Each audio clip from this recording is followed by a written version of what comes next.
नमस्कार, आप देख रहे हैं इंडिया टीवी। आपके साथ मैं हूं मीनाक्षी जोशी। शो की शुरुआत आज भारत और पाकिस्तान के बीच क्रिकेट के मैदान में घमासान की खबर के साथ। भारत और पाकिस्तान के बीच आज एशिया कप का फाइनल खेला जाएगा। एशिया कप के 41 साल के इतिहास में यह पहली बार होगा जब दोनों टीमें आमने सामने टकरा रही हैं। लेकिन इस टूर्नामेंट में दोनों टीमें 2 बार भिड़ चुकी हैं और दोनों ही मौके पर पाकिस्तान को हार का सामना करना पड़ा है। दोनों मैच से पहले टीम इंडिया ने पाकिस्तान के साथ हैंडशेक से इनकार किया था, तो फाइनल से पहले टीम इंडिया ने पाकिस्तान के साथ फोटो शूट करने से इनकार कर दिया। इससे बौखलाए हुए पाकिस्तान की तरफ से जिस तरह से बयान आ रहे हैं, उसे सुनकर आप दंग रह जाएंगे और आप ये पूछेंगे, वाकई में ये खिलाड़ी हैं जो खून बहा देने की बात कर रहे हैं? क्या ये खिलाड़ी हैं? क्या ये खिलाड़ी हैं जो क्रिकेट के मैदान पर जंग की बात कर रहे हैं? क्या ये खिलाड़ी हैं जो मारपीट की बात कर रहे हैं? पाकिस्तान के क्रिकेट एक्सपर्ट्स चेतावनी दे रहे हैं कि अगर पाकिस्तान फाइनल जीत गया तो प्रेजेंटेशन सेरेमनी में बवाल होगा। वहीं पाकिस्तान के कप्तान भी कह रहे हैं वो अपने किसी प्लेयर को अपने इमोशन का इजहार करने से नहीं रोकेंगे। जिस तरह के बयानात आ रहे हैं, जिस तरीके की परिस्थिति पैदा हो रही है, एक एक करके वो तमाम बयान मैं आपके सामने रखूंगी। एक बयान आप सुनिए और फिर इस पर हम चर्चा शुरू करेंगे। हर्षवर्धन त्रिपाठी जी, विजय त्रिवेदी जी, विनोद अग्निहोत्री जी और समीर चौगांवकर जी हमारे साथ स्टूडियो में मौजूद है। सर, बड़े ध्यान से आप बयानों को सुनिएगा। और पाकिस्तान, देखिए, सभ्य भाषा नहीं है, लेकिन मैं कह रही हूं गवारों की तरह गली क्रिकेट में जिस तरीके की भाषा का इस्तेमाल नहीं होता, उस तरीके की दोयम दर्जे की भाषा का इस्तेमाल पाकिस्तानी क्रिकेटर्स कर रहे हैं। कैसे करें, मैं आपके सामने बयान रखती हूं।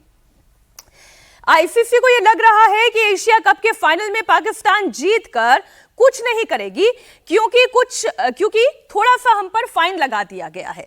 हालांकि जितना फाइन लगाया गया है, मैं तो उसके भी खिलाफ हूं। 100% फीस इन लोगों की काट लेनी चाहिए थी और साहिबजादा को तो केवल चेतावनी दी गई है, कोई फाइन नहीं लगाया गया। क्यों किया गया? लेकिन इस बात इससे आगे बढ़ चुकी है। सुनिए अब आगे वो क्या कह रहे हैं। पाकिस्तान जीतकर कुछ नहीं अगर करेगा, क्योंकि हम पर थोड़ा सा फाइन लगा दिया गया है, तो ऐसा नहीं होने वाला है। मैं आपको फाइनल से एक दिन पहले बता रहा हूं कि कल इंशाल्लाह, यानी कि आज, पाकिस्तान फाइनल जीत गया तो क्रिकेट के 100 साल से ज्यादा की तारीख में यह पहली पोस्ट मैच प्रेजेंटेशन होगी जिसमें जितनी सिक्योरिटी बुलानी है बुला सकते हो, बुला लो, कोई फसाद ना हो जाए, क्योंकि पाकिस्तानी प्लेयर्स नहीं रुकेंगे। पाकिस्तानी प्लेयर्स इनसे तगड़ा जवाब देंगे। और फिर वो आगे बोल रहे झूठे इल्जाम जो सूर्य कुमार यादव ने हम पर लगाए हैं। अब देखिए, अंदर की खबर दे रहा हूं। क्या बोल रहे हैं? अंदर की खबर दे रहा हूं। पाकिस्तानी क्रिकेट पाकिस्तानी टीम ने और मौजूदा लड़कों ने यह फैसला किया है कि बस मैच जीत जाए और फिर इनकी ऐसी तैसी। क्या करोगे हर्षवर्धन जी? आपसे चर्चा शुरू करिए। क्या कर लेंगे? क्या ऐसी तैसी कर लेंगे? नहीं, देखिए, करने की स्थिति तो उनकी कहीं नहीं है और इन्हीं वजहों से हम जैसे लोग इसका विरोध करते रहे। लेकिन अब चूंकि मैच हो ही रहा है, 2 मैच हम खेल चुके हैं, उनको पीट चुके हैं और आज फाइनल है, तो मैं भी हर भारतीय की तरह चाहूंगा कि इनको पीट दिया जाए। लेकिन भारतीय की तरह चाहूंगा उससे ज्यादा एक सभ्य खेल पसंद करने वाले व्यक्ति के तौर पर चाहूंगा कि इन लोगों को जो बिल्कुल ही सारी मर्यादा सब कुछ लांघ रहे हैं, उनको बुरी तरह से पीटा जाए और फिर ये कहीं मुंह दिखाने के काबिल न रहे। सवाल यह है, बल्ले का इस्तेमाल अगर आप बल्ले की तरह नहीं करना चाहते, गन की तरह करने की कोशिश करते हैं, तो आपका हश्र यही होगा। आप खेलने के लिए लगे हुए हैं, फील्डिंग करने के लिए लगे हुए हैं और आपको अचानक हवाई जहाज याद आने लगता है, तो आपको हवाई जहाज बनना तय है। तो मुझे लगता है कि भारत की टीम ने इनको वो उस जगह पर खड़ा कर दिया है, उस जगह पर पहुंचा दिया है जहां इनके मन से इच्छा थी। और किसी भी ग्राउंड पर, पॉलिटिकल ग्राउंड हो, इंटरनेशनल ग्राउंड हो, डिप्लोमेटिक ग्राउंड हो, फिर क्रिकेट ग्राउंड हो, तो कहीं भी ये हमसे आगे निकल नहीं पाते हैं। और आगे छोड़िए, अब तो मैं बार बार कहता हूं, अभी मैंने पिछले मैच के वक्त भी कहा था कि अब ये तुलना बंद कर देनी चाहिए। पहले जैसे होता था ना कि कोई है पिद्दी सा देश है, वो देश को नहीं कह रहा हूं, टीम के तौर पर कोई पिद्दी टीम है, तो उसको जब हम, तो ठीक वही हाल है। अब इसकी तुलना क्या करना, भारत के सामने कहीं पाकिस्तान टिकता नहीं। ये जिस तरीके की भाषा का इस्तेमाल कर रहे हैं ना, मैदान पर ही देख लेंगे विजय जी। लेकिन ये जो नौटंकी चल रही है ना, मैं इसे नौटंकी ही बोलूंगी, क्योंकि वो जो आप रफेल गिराने का इशारा कर रहे हैं, हाँ, नौटंकी का अपमान मत करिए, इनकी भाषा ये भी ठीक है। नौटंकी बहुत अच्छी कला विधा है हमारे अवध की। ये तो मतलब अब इसके बारे में विजय जी बोलेंगे उसका फिर मैं बोलूंगा, लेकिन नौटंकी को क्यों? ठीक बात, बिल्कुल ठीक। विजय जी, मैं सोचता हूँ कोई टीम होती है, कोई देश होता है, तो वो सबसे पहले क्या करता है? आज फाइनल का टेस्ट है ना, उसकी तैयारी कर रहे हैं, वो प्रेजेंटेशन की क्या तैयारी कर रहे हैं, जो होना नहीं है उस पर क्या तैयारी कर रहे हैं। सबसे पहले क्या जरूरी है कि भाई वो कहे कि हमारी टीम बहुत अच्छा खेले, ये उम्मीद करें, और वो वैसे ही कह रहे हैं कि इंशाल्लाह हम जीतेंगे। जीतेंगे में थोड़ा सा शक बचता है ना, अगर हम जीत गए तो फिर हम मगर तो हर जगह हाँ, तो अगर मगर हम जब जीत गए तो इंशाल्लाह जो भी खेले अच्छा, हमेशा कहा जाता है कि अच्छा खिलाड़ी जीते, अच्छा खेल वाला जीते। अच्छा, उसमें दर्द कितना था इन्होंने जो हमारे साथ किया, दरवाजा बंद कर दिया, दरवाजा बंद कर देना इनके दिल को चुभ गया है। ये जो जुबान है कि नस्लें याद रखेंगी, कि क्या क्या याद रखेगा, वो तो मुझे नहीं पता कि क्या होगा, कि नस्लें याद रखेगी खेल को। इसीलिए हम लोग है ना पहले भी इस पर चर्चा कर रहे थे। एक्चुअली क्या पाकिस्तान की प्रॉब्लम क्या है, जब वो युद्ध के मैदान में थे तो वो क्रिकेट की तरह से कैच आउट हो गए, और अब क्रिकेट को जंग के मैदान की तरह से खेल रहे हैं। तो यही नहीं उन्हें पता कि कब कैसे परफॉर्म करना है। ये एक मुश्किल काम है ना। खेल को खेल की तरह से खेलिए, जीतना है, हम अच्छा प्रदर्शन करेंगे, अच्छा खेलेंगे। और अभी हमने जो 2 बार हारे हैं उसको याद करके थोड़ा सा कुछ ज़्यादा मेहनत करेंगे, उस पर काम करें। और इस तरह के गुस्से से, एड्रेनलिन से जो है ना मैच नहीं जीता जाता, बल्कि गुस्सा ख़त्म करके आप मैच जीत सकते हैं। आप तैयारी करें, आप प्लान करें कि क्या कर रहे हैं, और फिर प्रेजेंटेशन में क्या होगा, फिर बवाल हो जाएगा। ये सब, ये स्पोर्ट्समैन स्पिरिट थोड़ी है। स्पोर्ट्समैन स्पिरिट ये नहीं होती है ना। वही वाली बात होगी, वो जो गन शॉट की तरह से वो कर रहे थे, गन सेलिब्रेशन कर रहे थे, वो सब बातें, तो ये स्पोर्ट्स की स्पिरिट नहीं है। और आज जब मैच होगा, अच्छा खेलेंगे तो जीत जाएंगे। हम तो उसको उस तरह से लेते नहीं है। जीतेगा कौन, वो तो साफ ही दिख रहा है कि भारत को अभी 2 बार तो एक ही मैच सीरीज में 2 बार हार गए वो सीधे सीधे, और हारे नहीं, बड़े अच्छे से ढंग से हारे। तो इसलिए उसको समझ के, बल्कि उनको क्या करना चाहिए था, अभी शांत रहना चाहिए था। ये सारा गुस्सा, सारी चीज़ें, यदि मैच जीत जाए तो फिर दिखाते कि देखो अब हमने क्या कमाल किया है। वो सारी बातें उस पर काम करना चाहिए। किसी विश्लेषक का ही मैं एक एडिटोरियल पढ़ रही थी, विनोद जी, और उसमें उन्होंने बड़ा अच्छे से समझाया था कि पाकिस्तानी खिलाड़ियों की परेशानी ही ये है कि वो अननेसेसरी अपने इस एग्रेशन को दिखाने के चक्कर में मैच लूज कर रहे हैं। वही तो कह रहा हूं, वो एनर्जी को वहां पर जहां यूज करना चाहिए, तो जहां एनर्जी लगानी चाहिए वहां पर, तो मैं नहीं बोलूंगी नौटंकी, लेकिन जहां एनर्जी लगानी चाहिए वहां पर तो उनसे लग नहीं रही है, और फिर मुंह ज़बानी खर्च कर रहे हैं। नहीं, ये जो बयान देने वाले दोनों खिलाड़ी थे पाकिस्तान के, ये तो विश्लेषक थे कोई तो विश्लेषकों को। सलमान आगा का बयान सुनवा दूं मैं, आप कहें तो। सलमान आगा का जरा बयान सुना, उससे थोड़ा बोलने में मुझे भी अच्छा रहेगा ज्यादा। हर इंडिविजुअल का अपना तरीका है। अगर कोई ग्राउंड में एग्रेसिव होना चाहता है तो वाई नॉट, क्योंकि अगर आप फास्ट बॉलर से उसका एग्रेशन ही छीन लेंगे तो फिर कुछ बचता ही नहीं है। और आपने इमोशंस की बात किया, हर खिलाड़ी को पता है कि अपने इमोशंस को कैसे और किस तरह डील करना है। और मैं एज ए कैप्टन, मैं फ्री हैंड देता हूँ किसी भी प्लेयर को कि उसको किस तरह रिएक्ट करना है ग्राउंड में, अनलेस अनटिल कि वो किसी की मतलब डिसरिस्पेक्ट नहीं कर रहा, और या वो ऐसी कुछ हरकत नहीं कर रहा जो मुल्क के लिए हमारे डिसरिस्पेक्ट हो। अनटिल इस दायरे में कोई कुछ भी कर रहा है, उससे मुझे कोई प्रॉब्लम नहीं है। फास्ट बॉलर से उसका एग्रेशन छीन लेते हैं तो मेरा नहीं ख्याल कि वो उतना इफेक्टिव रहेगा, इतना होना चाहिए। और अगर किसी इंडिविजुअल को ग्राउंड पे एग्रेसिव होना है तो सर मैं तो पहले ही बोल चुका हूँ, मोस्ट वेलकम, चाहे वो हमारी टीम से चाहे उनकी टीम से, तो मुझे उससे कोई मसला नहीं। इन्हें कोई मसला नहीं। एग्रेशन 2 तरह का है, एक खेल का एग्रेशन, एक जो अभी वो बोल रहे थे दोनों उस तरह का एग्रेशन। तो खेल का एग्रेशन तो खिलाड़ी के अंदर होगा ही। फुटबॉल आप खेलेंगे तो वो गोल करने के लिए एग्रेसिव होगा, अगर बॉलिंग कर रहा है तो आउट करने के लिए एग्रेसिव होगा। शोर भी मचाते हैं खिलाड़ी, कई बार जब आउट की अपील करते हैं तो इतना एग्रेसिवली करते हैं कि अंपायर भी हड़बड़ा जाते हैं। बैट्समैन जो है छक्का मारने के लिए एग्रेसिव होगा। वो उस एग्रेशन से किसी को क्या दिक्कत हो सकती है? ना इनको होगी, ना हमें होगी, ना सूर्य कुमार को होगी, ना इनको होगी। लेकिन हाँ, ये गन फायर का प्रदर्शन, या वो जहाज वाला, या ऐसे असभ्य हरकतें करना, अश्लील इशारे करना, उस तरह का एग्रेशन जो है उससे आपत्ति होगी। और ये जो भाषा इनके जो प्रशंसक विश्लेषक जो बोल रहे थे, मुझे तो लगा ही नहीं कि वो खेल के ये विश्लेषक हैं। मुझे तो लगा ही कोई गली मोहल्ले के जो ऐसे पान की दुकानों पर खड़े रहने वाले लोग हैं, उस तरह के लोग हैं जिनका कोई, अरे भाई मतलब आप कौन सी भाषा बोल रहे हो कि क्या हो जाएगा, पता नहीं कौन सी कयामत आ जाएगी। इसका मतलब कहीं ना कहीं इनके अंदर डर है, डर है हारने का, डर है, ये हीन भावना है ये जिसको कहते हैं इंफीरियरिटी कॉम्प्लेक्स, तो उस हीन भावना को जैसे दबाने खिलाड़ी के से लिए पूछा गया कि ये तुम 6-0 का क्या बार बार इशारा कर रहे थे, वो कह रहा था कि मैं तो आगे भी करूंगा। भाई करने के लिए कुछ भी करें वो, लेकिन सवाल ये है कि आप इस तरह से खेल के मैदान में, जो भी विजय जी ने कहा, मैं भी बार बार कहता हूँ, खेल के मैदान, खेल को युद्ध मत बनाइए और युद्ध को खेल मत बनाइए, दोनों अलग अलग चीज़ें हैं। पाकिस्तान की समस्या ये है कि वो युद्ध को खेल बनाने लगता है और खेल को युद्ध बनाने लगता है, तभी तो दोनों जगह हार इसी जाता जगह है। दोनों जगह उसकी नीति पिटने की हो गई है। तो मुझे लगता है कि पाकिस्तान की जनता को, पाकिस्तान के लोगों को, हाँ, वो जेस्चर दिखाना चाहिए जो 2004 में दिखाया था, जब अटल जी के प्राइम मिनिस्टर थे और टीम गई थी भारत की।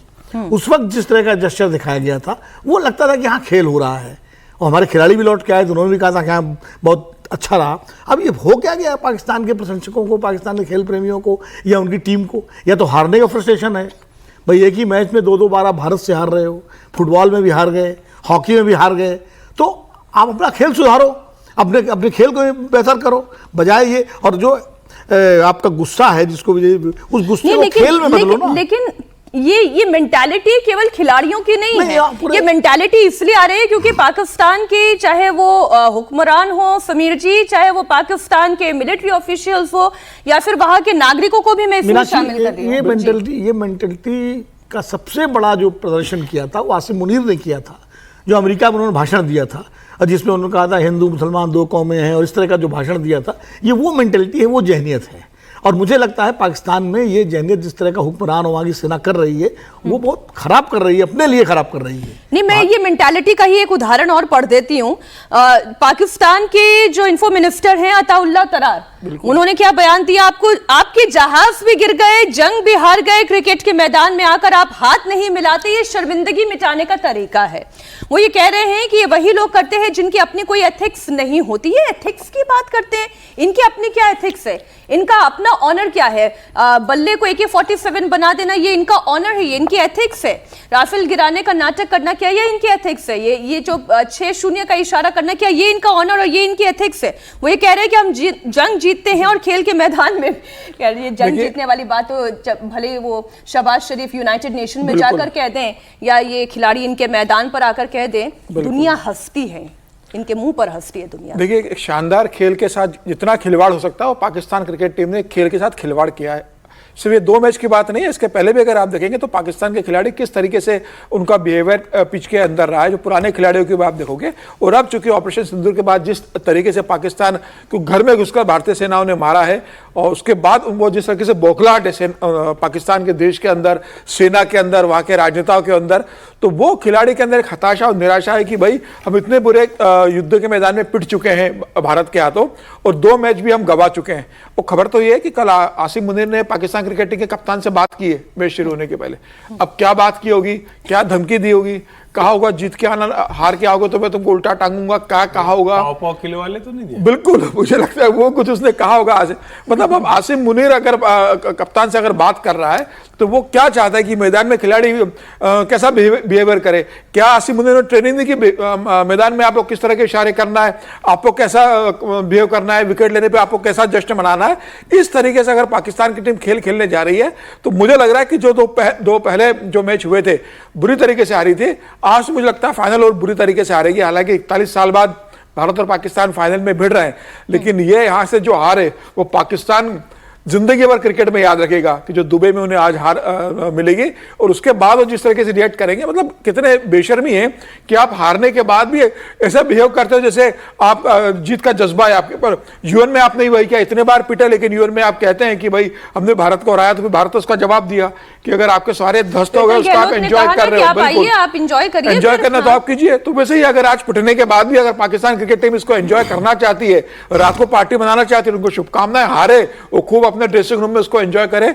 खेल के मैदान में तो आपकी हार होगी, बॉर्डर पे लड़ोगे तो हारोगे, युद्ध के मैदान में हारोगे, किसी भी क्षेत्र में आप भारत से जीत नहीं सकते। आपकी हार सुनिश्चित है, बस ये है कि आप हारो तो आप उसे बड़ा दिल रखकर उसे स्वीकार कीजिए, कोई अभद्र भाषा या इस तरह का व्यवहार मत करे। ये जो शोएब अख्तर कह रहे हैं हर्षवर्धन जी कि ये क्रिकेट का मैच है, इसे राजनीति से मत जोड़ो, ऐसा नहीं होना चाहिए, हाथ मिलाओ, ये क्रिकेट का खेल है, अपना ग्रेस दिखाओ। वो ये कह रहे हैं कि अगर मैं होता शायद उनकी जगह तो मैं ऐसा नहीं करता। झगड़े होते हैं, झगड़े घर में भी होते हैं, इसका मतलब ये नहीं कि आप झगड़ों को इस तरीके से मैदान पर लेकर आ गए, आप इसे लगातार बढ़ाते जा रहे हैं। मुझसे ऐसा नहीं हो सकता। मतलब वो स्काई के लिए कह रहे हैं, सूर्य कुमार यादव के लिए वो कह रहे हैं कि अगर मैं उनकी जगह होता तो शायद मैं हाथ मिलाता। उनके यहाँ आतंकवादी नहीं भेजे ना भारत ने, हम तो आतंकवादियों को पोषण नहीं दे रहे हैं। वहां तो धर्म पूछकर किसी का कत्ल नहीं किया जा रहा है, वो हिंदुस्तान में हो रहा है। तो क्यों ना ग्रज के साथ भारतीय खेल खेलें, क्यों ना ग्रज के साथ खेलें? देखिए, इस पूरे मामले को किसी और खेल के इवेंट से, खेल की प्रतियोगिता से नहीं जोड़ा जाना चाहिए, जोड़ा जा भी नहीं सकता। ये पैरेलल कोई ड्रॉ नहीं हो सकता है। पहलगाम में जो कुछ हुआ, जिस तरह से हत्यारे आतंकवादी जो पाकिस्तान से आए थे, उन्होंने जिस तरह से हमारे यहां लोगों का धर्म पूछ पूछ कर मारा, उसके बाद पाकिस्तान के क्रिकेटर, पाकिस्तान के सेलिब्रिटी, पाकिस्तान के हर व्यक्ति ने जिस तरह से सोशल मीडिया पर भारत विरोधी इजहार किया। मूल बात आप समझिए, ऐसा नहीं था कि वो आतंकवादी आए, आतंकवादियों ने हत्या की, हम उनसे लड़ाई लड़ें, वो तो हम लड़ेंगे। लेकिन जो वहां के क्रिकेटर्स थे, जो वहां के सेलिब्रिटीज थे, उन्होंने जिस तरह से भारत से उसके बहाने से लड़ाई लड़ी, उसका जवाब देना तो बनता है। अब आपको लगता है कि आपको हाथ मिलाना चाहिए, आपका अपना व्यू पॉइंट हो सकता है, लेकिन सूर्य कुमार यादव को लगा बिल्कुल देश उसके साथ खड़ा है।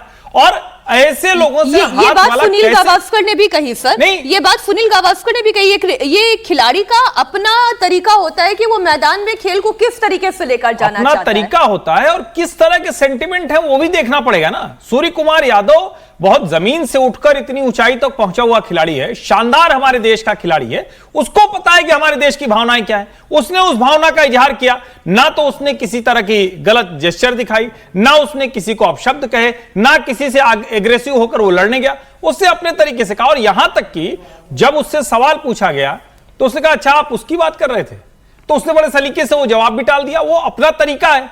अब पाकिस्तानियों की मुश्किल ये है कि जब आप रोज पिटे होते हैं तो कोई भी बात हो रही हो आपको वही थप्पड़ वही चाटा याद आता है। उनकी मुश्किल ये हो गई। थप्पड़ चाटा कितनी बड़ी मुश्किलें हैं पाकिस्तान। लेकिन फिर भी जो कुछ बातें यहां से भी उठती है कि खेल की भावना होनी चाहिए। विजय जी, शो शुरू होने से पहले जैसे मैं शशि थरूर के एक एडिटोरियल का जिक्र कर रही थी जिसमें उन्होंने बोल्ड लेटर्स में लिखा था, play the game not the grudge.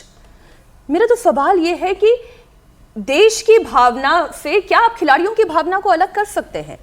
क्या देश की भावना से आप सूर्य कुमार यादव की भावना को अलग कर सकते हैं? अल्टीमेटली जो क्रिकेट खेल रहा है, जो मैदान पर बल्ला उठा रहा है, बॉल उठा रहा है, चलिए बीसीसीआई ने कह दिया आपको खेलना है, आईसीसी के नियम है आपको खेलना है, आपको खेलना पड़ेगा, आपको मैदान पर उतरना पड़ेगा। बल तो मैं इसके खिलाफ हूं कि ये खेल क्यों खेलना इतना जरूरी है। लेकिन अगर खेल खेलना भी पड़ रहा है, फिर आप उनके ऊपर ये भी नोशन, ये दबाव बनाने की कोशिश करेंगे कि नहीं आप खेल भावना से खेल खेलिए। अब क्या कर ले, अपनी भावना को खत्म कर दे। देखिए, एक तो आप बहुत ज़्यादा उन पर संवेदना कुछ रखनी चाहिए। कोई आदमी पहले ही 2-2 बार पिट चुका हो पाकिस्तानियों के साथ और मैं संवेदना रखूं, मतलब इतना थोड़ा सा तो लिहाज रखे। बेचारे पहले ही दुखी हैं और आप उनको और पीटे जा रहे हैं बिना मैदान में, अभी शाम को भी पिटना है, तो मुद्दा वो नहीं है। और आपने जो बात कही बहुत महत्वपूर्ण है कि देश की भावना को, खिलाड़ियों की भावना अलग अलग नहीं हो सकती, लेकिन देश की भावना को ही अगर ध्यान रखा जाता है तो शायद ये मैच ही नहीं होता, होना ही नहीं चाहिए था। देश के तो बहुत सारे, ज़्यादातर लोगों ने ये कहा लेकिन नहीं हुआ। सर, मैं बहुत बड़ी क्रिकेट फैन हूं। कम से कम भारत पाकिस्तान मैदान में होता और ये परिस्थिति नहीं होती तो शायद मैं भी मैच देख रही होती और हर एक छक्के पर शायद मैं भी एक पोस्ट कर रही होती। मैंने दोनों मैच नहीं देखे सर। लेकिन दुबई में सारे टिकट बिक गए, सारे भारतीयों ने टिकट खरीद लिए। अब वो उनका आउटलुक है सर, मैं तो अपना आउटलुक बताऊंगी, मेरी भावना क्या है। ठीक है, वो तो देश की भावना को मैं साफ कहूँ, आपको खराब लगेगा, सरकार ने ध्यान नहीं रखा। इन्हें क्यों खराब लगेगा? सरकार थोड़ी है, सरकार थोड़ी है, इन्हें क्यों खराब नहीं, मतलब उनकी भावना के बावजूद, उनकी भावना की बात मैं कर रहा हूँ कि उनकी भावना भी है कि मैच नहीं हो, उसके खिलाफ सरकार ने उस भावना का ध्यान नहीं रखा। उसे आप थोड़ा सा लो डाउन करना चाहते हैं तो कहिए बीसीसीआई ने ध्यान नहीं रखा। बीसीसीआई इस मैच को रोक सकती थी, टाल सकती थी, लेकिन वो नहीं किया गया। उसके बाद खिलाड़ियों में जो एक्सप्रेशन था, एग्रेशन था, वो उन्होंने अपनी तरफ से जाहिर कर दिया, ठीक है।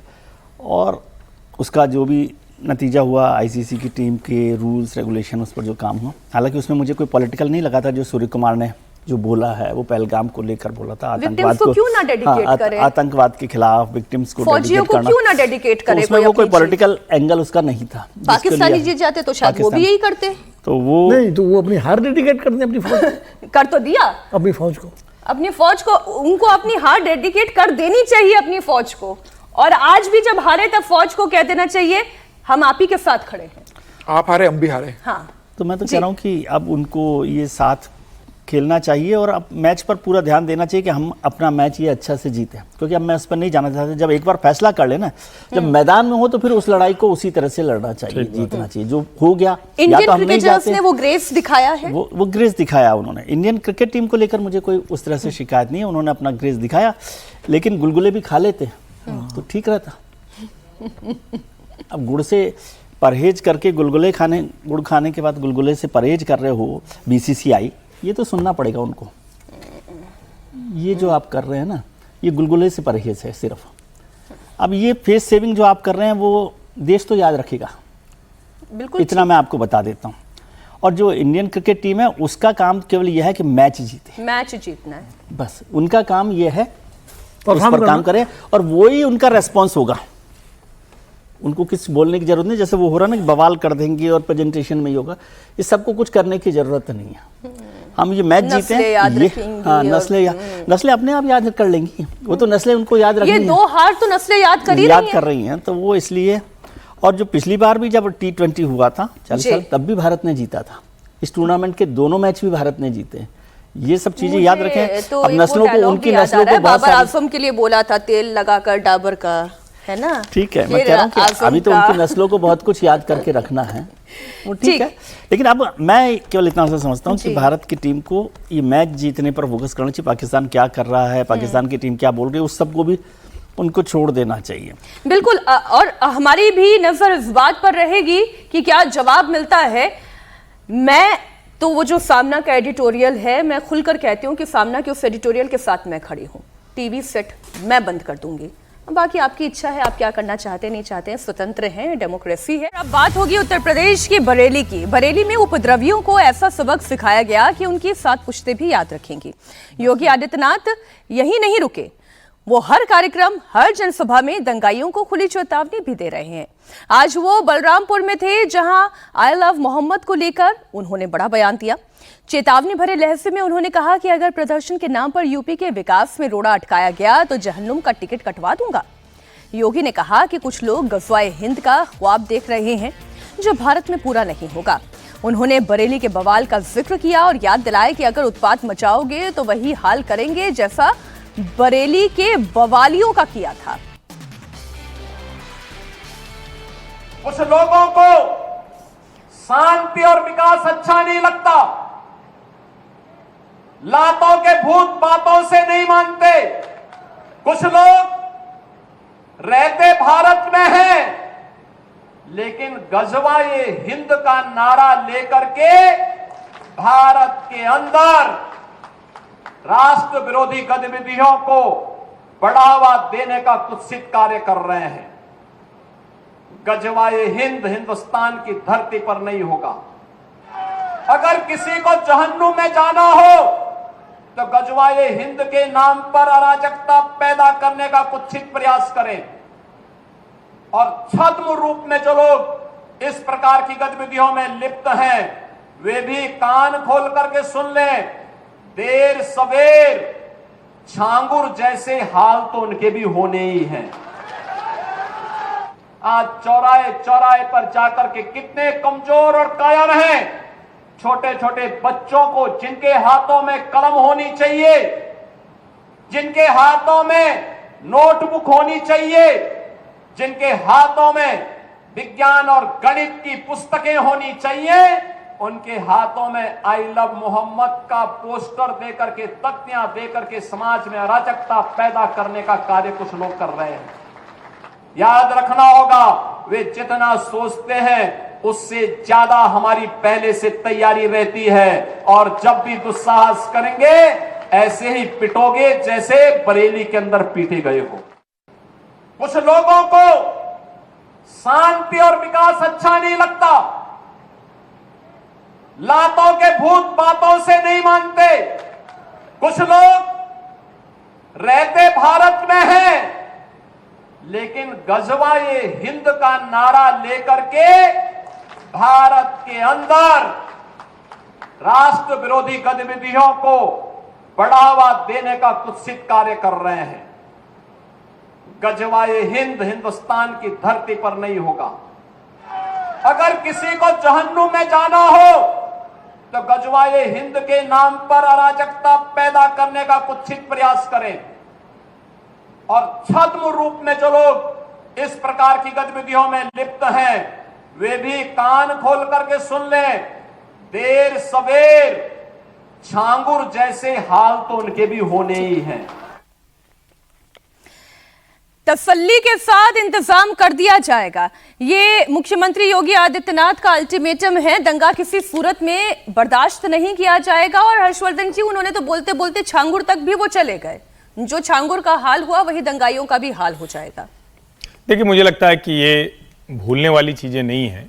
अच्छा है कि योगी सरकार को, खुद योगी आदित्यनाथ को छांगुर याद है, क्योंकि छांगुर भी बड़े लंबे समय बाद गिरफ्तार हुआ ना। ऐसा नहीं है कि 2017-18 में ही गिरफ्तार हो गया, अभी तो कुछ साल पहले गिरफ्तार हुआ, कुछ समय पहले, कुछ समय पहले। हाँ। तो अच्छा है कि प्रदेश के मुखिया को यह ध्यान में है कि एक खतरनाक व्यक्ति, एक मतांतरण कराने वाला, हिंदू लड़कियों को मुसलमान बनाने वाला ऐसा गंदा आदमी, जमीन पर कब्जा करने वाला, वहां के प्रशासन के साथ मिलकर, जाहिर है वो उत्तर प्रदेश सरकार के ही प्रशासन के लोग थे, जो दरोगा, CO, DSP, ASP, SP, DM ये सब रहे होंगे, और वहां के नेता भी रहे होंगे। तो अच्छा है कि योगी जी के ध्यान में है, तो इलाज तो होना चाहिए। जो बरेली में हुआ, तौकीर रजा ने एक कॉल दी, उसके बाद लोग निकले, और कमाल की बात यह कि दुस्साहस यह हुआ कि उन्होंने पत्थरबाजी की पुलिस के ऊपर। पुलिस ने चूंकि उनको आगे जाने से रोका, पत्थरबाजी हुई। जब पत्थरबाजी के बाद कोई रास्ता नहीं दिखा, तब पुलिस ने वहां लाठीचार्ज किया। जो गिरफ्तारियां हुई हैं, जिन लोगों के खिलाफ एफआईआर हुए हैं, कानूनी तरीके से, अच्छे से, और मैं इसको अच्छे से इसलिए कह रहा हूं क्योंकि ऐसा ना हो कि आप सबको पकड़ के ले जाएं और अदालत से सब छूट जाए। जो उसमें शामिल है उनको पूरे प्रूफ के साथ, प्रमाण के साथ पकड़िए, अच्छे से उनका इलाज कीजिए, और न्यायालय के सामने जब वो जाएं तो छूटने की गुंजाइश न बने। नहीं तो ऐसे जब दंगाई, ऐसे लोग पत्थरबाज जब बाहर निकल के आते हैं तो कहते हैं देखो हम तो आ गए, अब तो थोड़ा और माहौल बना दिया। तो ऐसे दंगाइयों का इलाज होना बहुत ठीक से जरूरी है। एकदम इसमें योगी आदित्यनाथ के साथ उत्तर प्रदेश के लोग हैं, और हम सबको भी इस पे तो कोई एतराज होगा नहीं। दंगाई पिट रहा है तो पिटे। उस दिन जब मैं ये खबर कर रही थी विनोद जी, मैं स्टूडियो में ही मौजूद थी, और वहां पे जो हमारे बरेली में पत्रकार थे अभय, मैंने उनसे पूछा, मैंने कहा जरा इनसे पूछिए तो कि जब प्रदर्शन करने की इजाजत नहीं थी तो इन्होंने प्रदर्शन किया क्यों। तो वहां से एक लड़का ये जवाब देता है जो उस प्रदर्शन में शामिल था कि नहीं, हमें तो ये बताया गया कि प्रदर्शन की इजाजत है। इसका मतलब कि इन लड़कों को भी गुमराह किया जा रहा है। जब प्रदर्शन की इजाजत थी नहीं, फिर वो वहां पर एकत्रित क्यों हुए? क्योंकि उन्हें यह कहा गया कि प्रदर्शन में आपने शामिल होना है। गुमराह किया जाएगा तो फिर तो टिकट कटेगा ना। देखिए, आमतौर पर क्या होता है ऐसे मामले में, जो नेता लोग होते हैं, मतलब भीड़ का, जुलूस का नेतृत्व करने वाले अगुआ लोग जो होते हैं, वो इस तरह की भ्रामक सूचनाएं देते हैं लोगों को कि हाँ अनुमति मिल गई है और सब हो गया है, चलिए। तो अब सामान्य व्यक्ति कोई कागज देखने जाता नहीं अनुमति का कि वो डीसीपी ने अनुमति दी कि नहीं दी, वो तो माप विश्वास कर लेता है और चल देता है। वही इस मामले में हुआ होगा। नमाज पढ़ने के लिए लोग इकट्ठा हुए मस्जिद में, और नमाज पढ़ने के बाद जब निकले मस्जिद से तो उसके बाद सड़क पर आ गए तो कुछ लोगों ने उसे भड़काया। भड़काने में पुलिस ने रोका, चूँकि पुलिस पहले से लगी हुई थी तो पुलिस ने रोका। रोकने में मुठभेड़ हुई, भिड़ंत हुई, पत्थर चले, लाठीचार्ज हुआ, गोली चली, जो भी हुआ उसके बाद वो सामने है। लेकिन मुझे लगता है कि इस मामले में सबसे पहले जो भी दंगा फसाद करे सड़क पर, उसके खिलाफ तो कार्रवाई होनी चाहिए। इस पर तो किसी का कोई मतलब दो राय हो ही नहीं सकती। नहीं, लेकिन परसेप्शन ये जो दूसरी तरफ में ना सर, परसेप्शन ये है कि वो ये कह रहे हैं कि हम अपने नबी के लिए मोहब्बत का इजहार करना चाहते हैं, इससे किसी को समस्या क्या है? वही माहौल जो बन रहा है ना, वो माहौल ये बन रहा है कि जैसे मोहम्मद का पोस्टर लगाने पर एतराज है। मोहम्मद का पोस्टर लगाने पर एतराज नहीं होना चाहिए। हाँ, उस पोस्टर की आड़ में अगर कुछ हो तो तो पुलिस का काम है। तो मुझे लगता है कि इस पर तो अब जैसे योगी जी ये भी कह रहे थे कि वो जिन बच्चों के हाथ में किताब और कलम होनी चाहिए, उनके हाथ में मोहम्मद आई लव मोहम्मद के पोस्टर पकड़ा दिए गए। तो अब आई लव मोहम्मद के पोस्टर पकड़ा दिए बच्चों के हाथ में, तो बहुत कुछ पकड़ा दिया जाता है। कश्मीर में भी पत्थर पकड़ा दिए जाते थे, छोटे छोटे बच्चे तो करते थे, और बच्चों के हाथ में मतलब क्या दे दिया था। बच्चे चूँकि मासूम होते हैं, उन्हें पता नहीं होता है क्या है, उनको पकड़ा दिया, वो आगे लेके चल देते हैं। लेकिन सिर्फ पोस्टर तक कोई दिक्कत नहीं है। अगर वो बच्चे पोस्टर पकड़ चल रहे हैं आई लव मोहम्मद, तो उनके नबी हैं, प्रॉफिट है, उनको उनके प्रति प्रेम इजहार करने का अधिकार है, इस कानूनी अधिकार। तो लेकिन उसके बाद कोई ऐसा काम ना हो कि पथराव हो, दंगा हो, हिंसा हो, क्रिया प्रतिक्रिया हो, वो गलत है। वो अगर होता है, मैं इसी भावना, इसके पीछे की मूल भावना पर आ रही हूँ। विजय जी ये बताएं कि ये जो पोस्टर दिखाए जा रहे हैं, ये वाकई में प्रेम का प्रदर्शन हो रहा है या इस पोस्टर लहराने की आड़ में कोई नया प्रयोग किया जा रहा है? ये नया प्रयोग भी हो रहा हो तब भी पोस्टर लहराने में मुझे तो कोई आपत्ति नहीं है किसी के। तो प्रयोग में आपत्ति क्यों नहीं है सर? प्रयोग क्या है? आई लव मोहम्मद लिखा हुआ आपको पता है? आई लव मोहम्मद लिखा, आई लव महादेव लिखा, आपको क्या पता है किसी का? ना मुझे आई लव मोहम्मद पे और ना आई लव महादेव पे कोई दिक्कत है।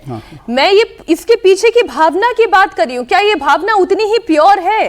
क्या केवल प्रेम का प्रदर्शन है या फिर कुछ और चल रहा है? ये तो मैं नहीं जानता, क्योंकि मैं उनके अंदर नहीं जानता कि कैसे हुआ क्या नहीं हुआ, इसके पैमाना भी कहाँ। लेकिन मैं कह रहा हूँ जो लोग इसको इंस्टिगेट करते हैं, सरकार ने सबसे पहले उनको क्यों नहीं पकड़ा? तौकीर को पकड़ने में 2 दिन क्यों लगे? जब कॉल किया था, जब वीडियो हमने यहाँ चलाया इस प्रोग्राम में, तब भी हम लोगों ने चर्चा की थी कि तौकीर को पहले ही पकड़ लेते तो फिर वो कार्रवाई हो जाती। और जो हिंसा करेंगे, जो पथराव करेंगे, उनके खिलाफ कार्रवाई में कौन सपोर्ट करेगा? कोई सपोर्ट नहीं करेगा। सरकार को, जो एडमिनिस्ट्रेशन है उसको उस पर कार्रवाई करनी चाहिए। लेकिन मुख्यमंत्री जी की भाषा से ज़्यादा एक्शन स्ट्रांग हो तो बेहतर होता। ये स्ट्रांग भाषा जो है ना, एक डेमोक्रेटिक इलेक्टेड चीफ मिनिस्टर की मेरे हिसाब से तो उचित नहीं मानता मैं। बाकी जो उनकी इच्छा है वो बोलेंगे, उसका जवाब जो लोगों को देना होगा वो देंगे। लेकिन स्ट्रांग एक्शन हो, इसके साथ मैं हूँ। स्ट्रांग जबान जो है खासतौर से एक इलेक्टेड चीफ मिनिस्टर की नहीं होनी चाहिए, इस तरह की जो लगती हो कि बहुत इंटेंशनल है, बहुत वो है, बहुत इंटेंस लैंग्वेज। आप ये कह रहे हैं कि लैंग्वेज जो है वो बहुत ज्यादा इंटेंस है। एक्शन इंटेंस हो सकता था। आप कह रहे हैं कि तौकीर रजा को आप पहले गिरफ्तार कर लेते। अगर आप लैंग्वेज की बात कर रहे हो जो उन्होंने बोला है, तो फिर मैं एक और बयान आपके सामने रख देती हूँ। सीएम योगी आदित्यनाथ जब श्रावस्ती में थे तो उन्होंने चंड और मुंड का भी जिक्र किया। आप जानते हैं कि मां भगवती चंड मुंड का संहार करना भी जानती है और चंड मुंड की कथा क्या है वो आप सभी जानते हैं। तो पहले आप ये बयान सुन लें, उसके बाद फिर इस पर आगे थोड़ा सा डिस्कशन बढ़ाएंगे। और इस्लाम का अनुयायी कहता है कि हम बुत परस्ती का विरोध करते हैं, उससे वे नफरत करते हैं।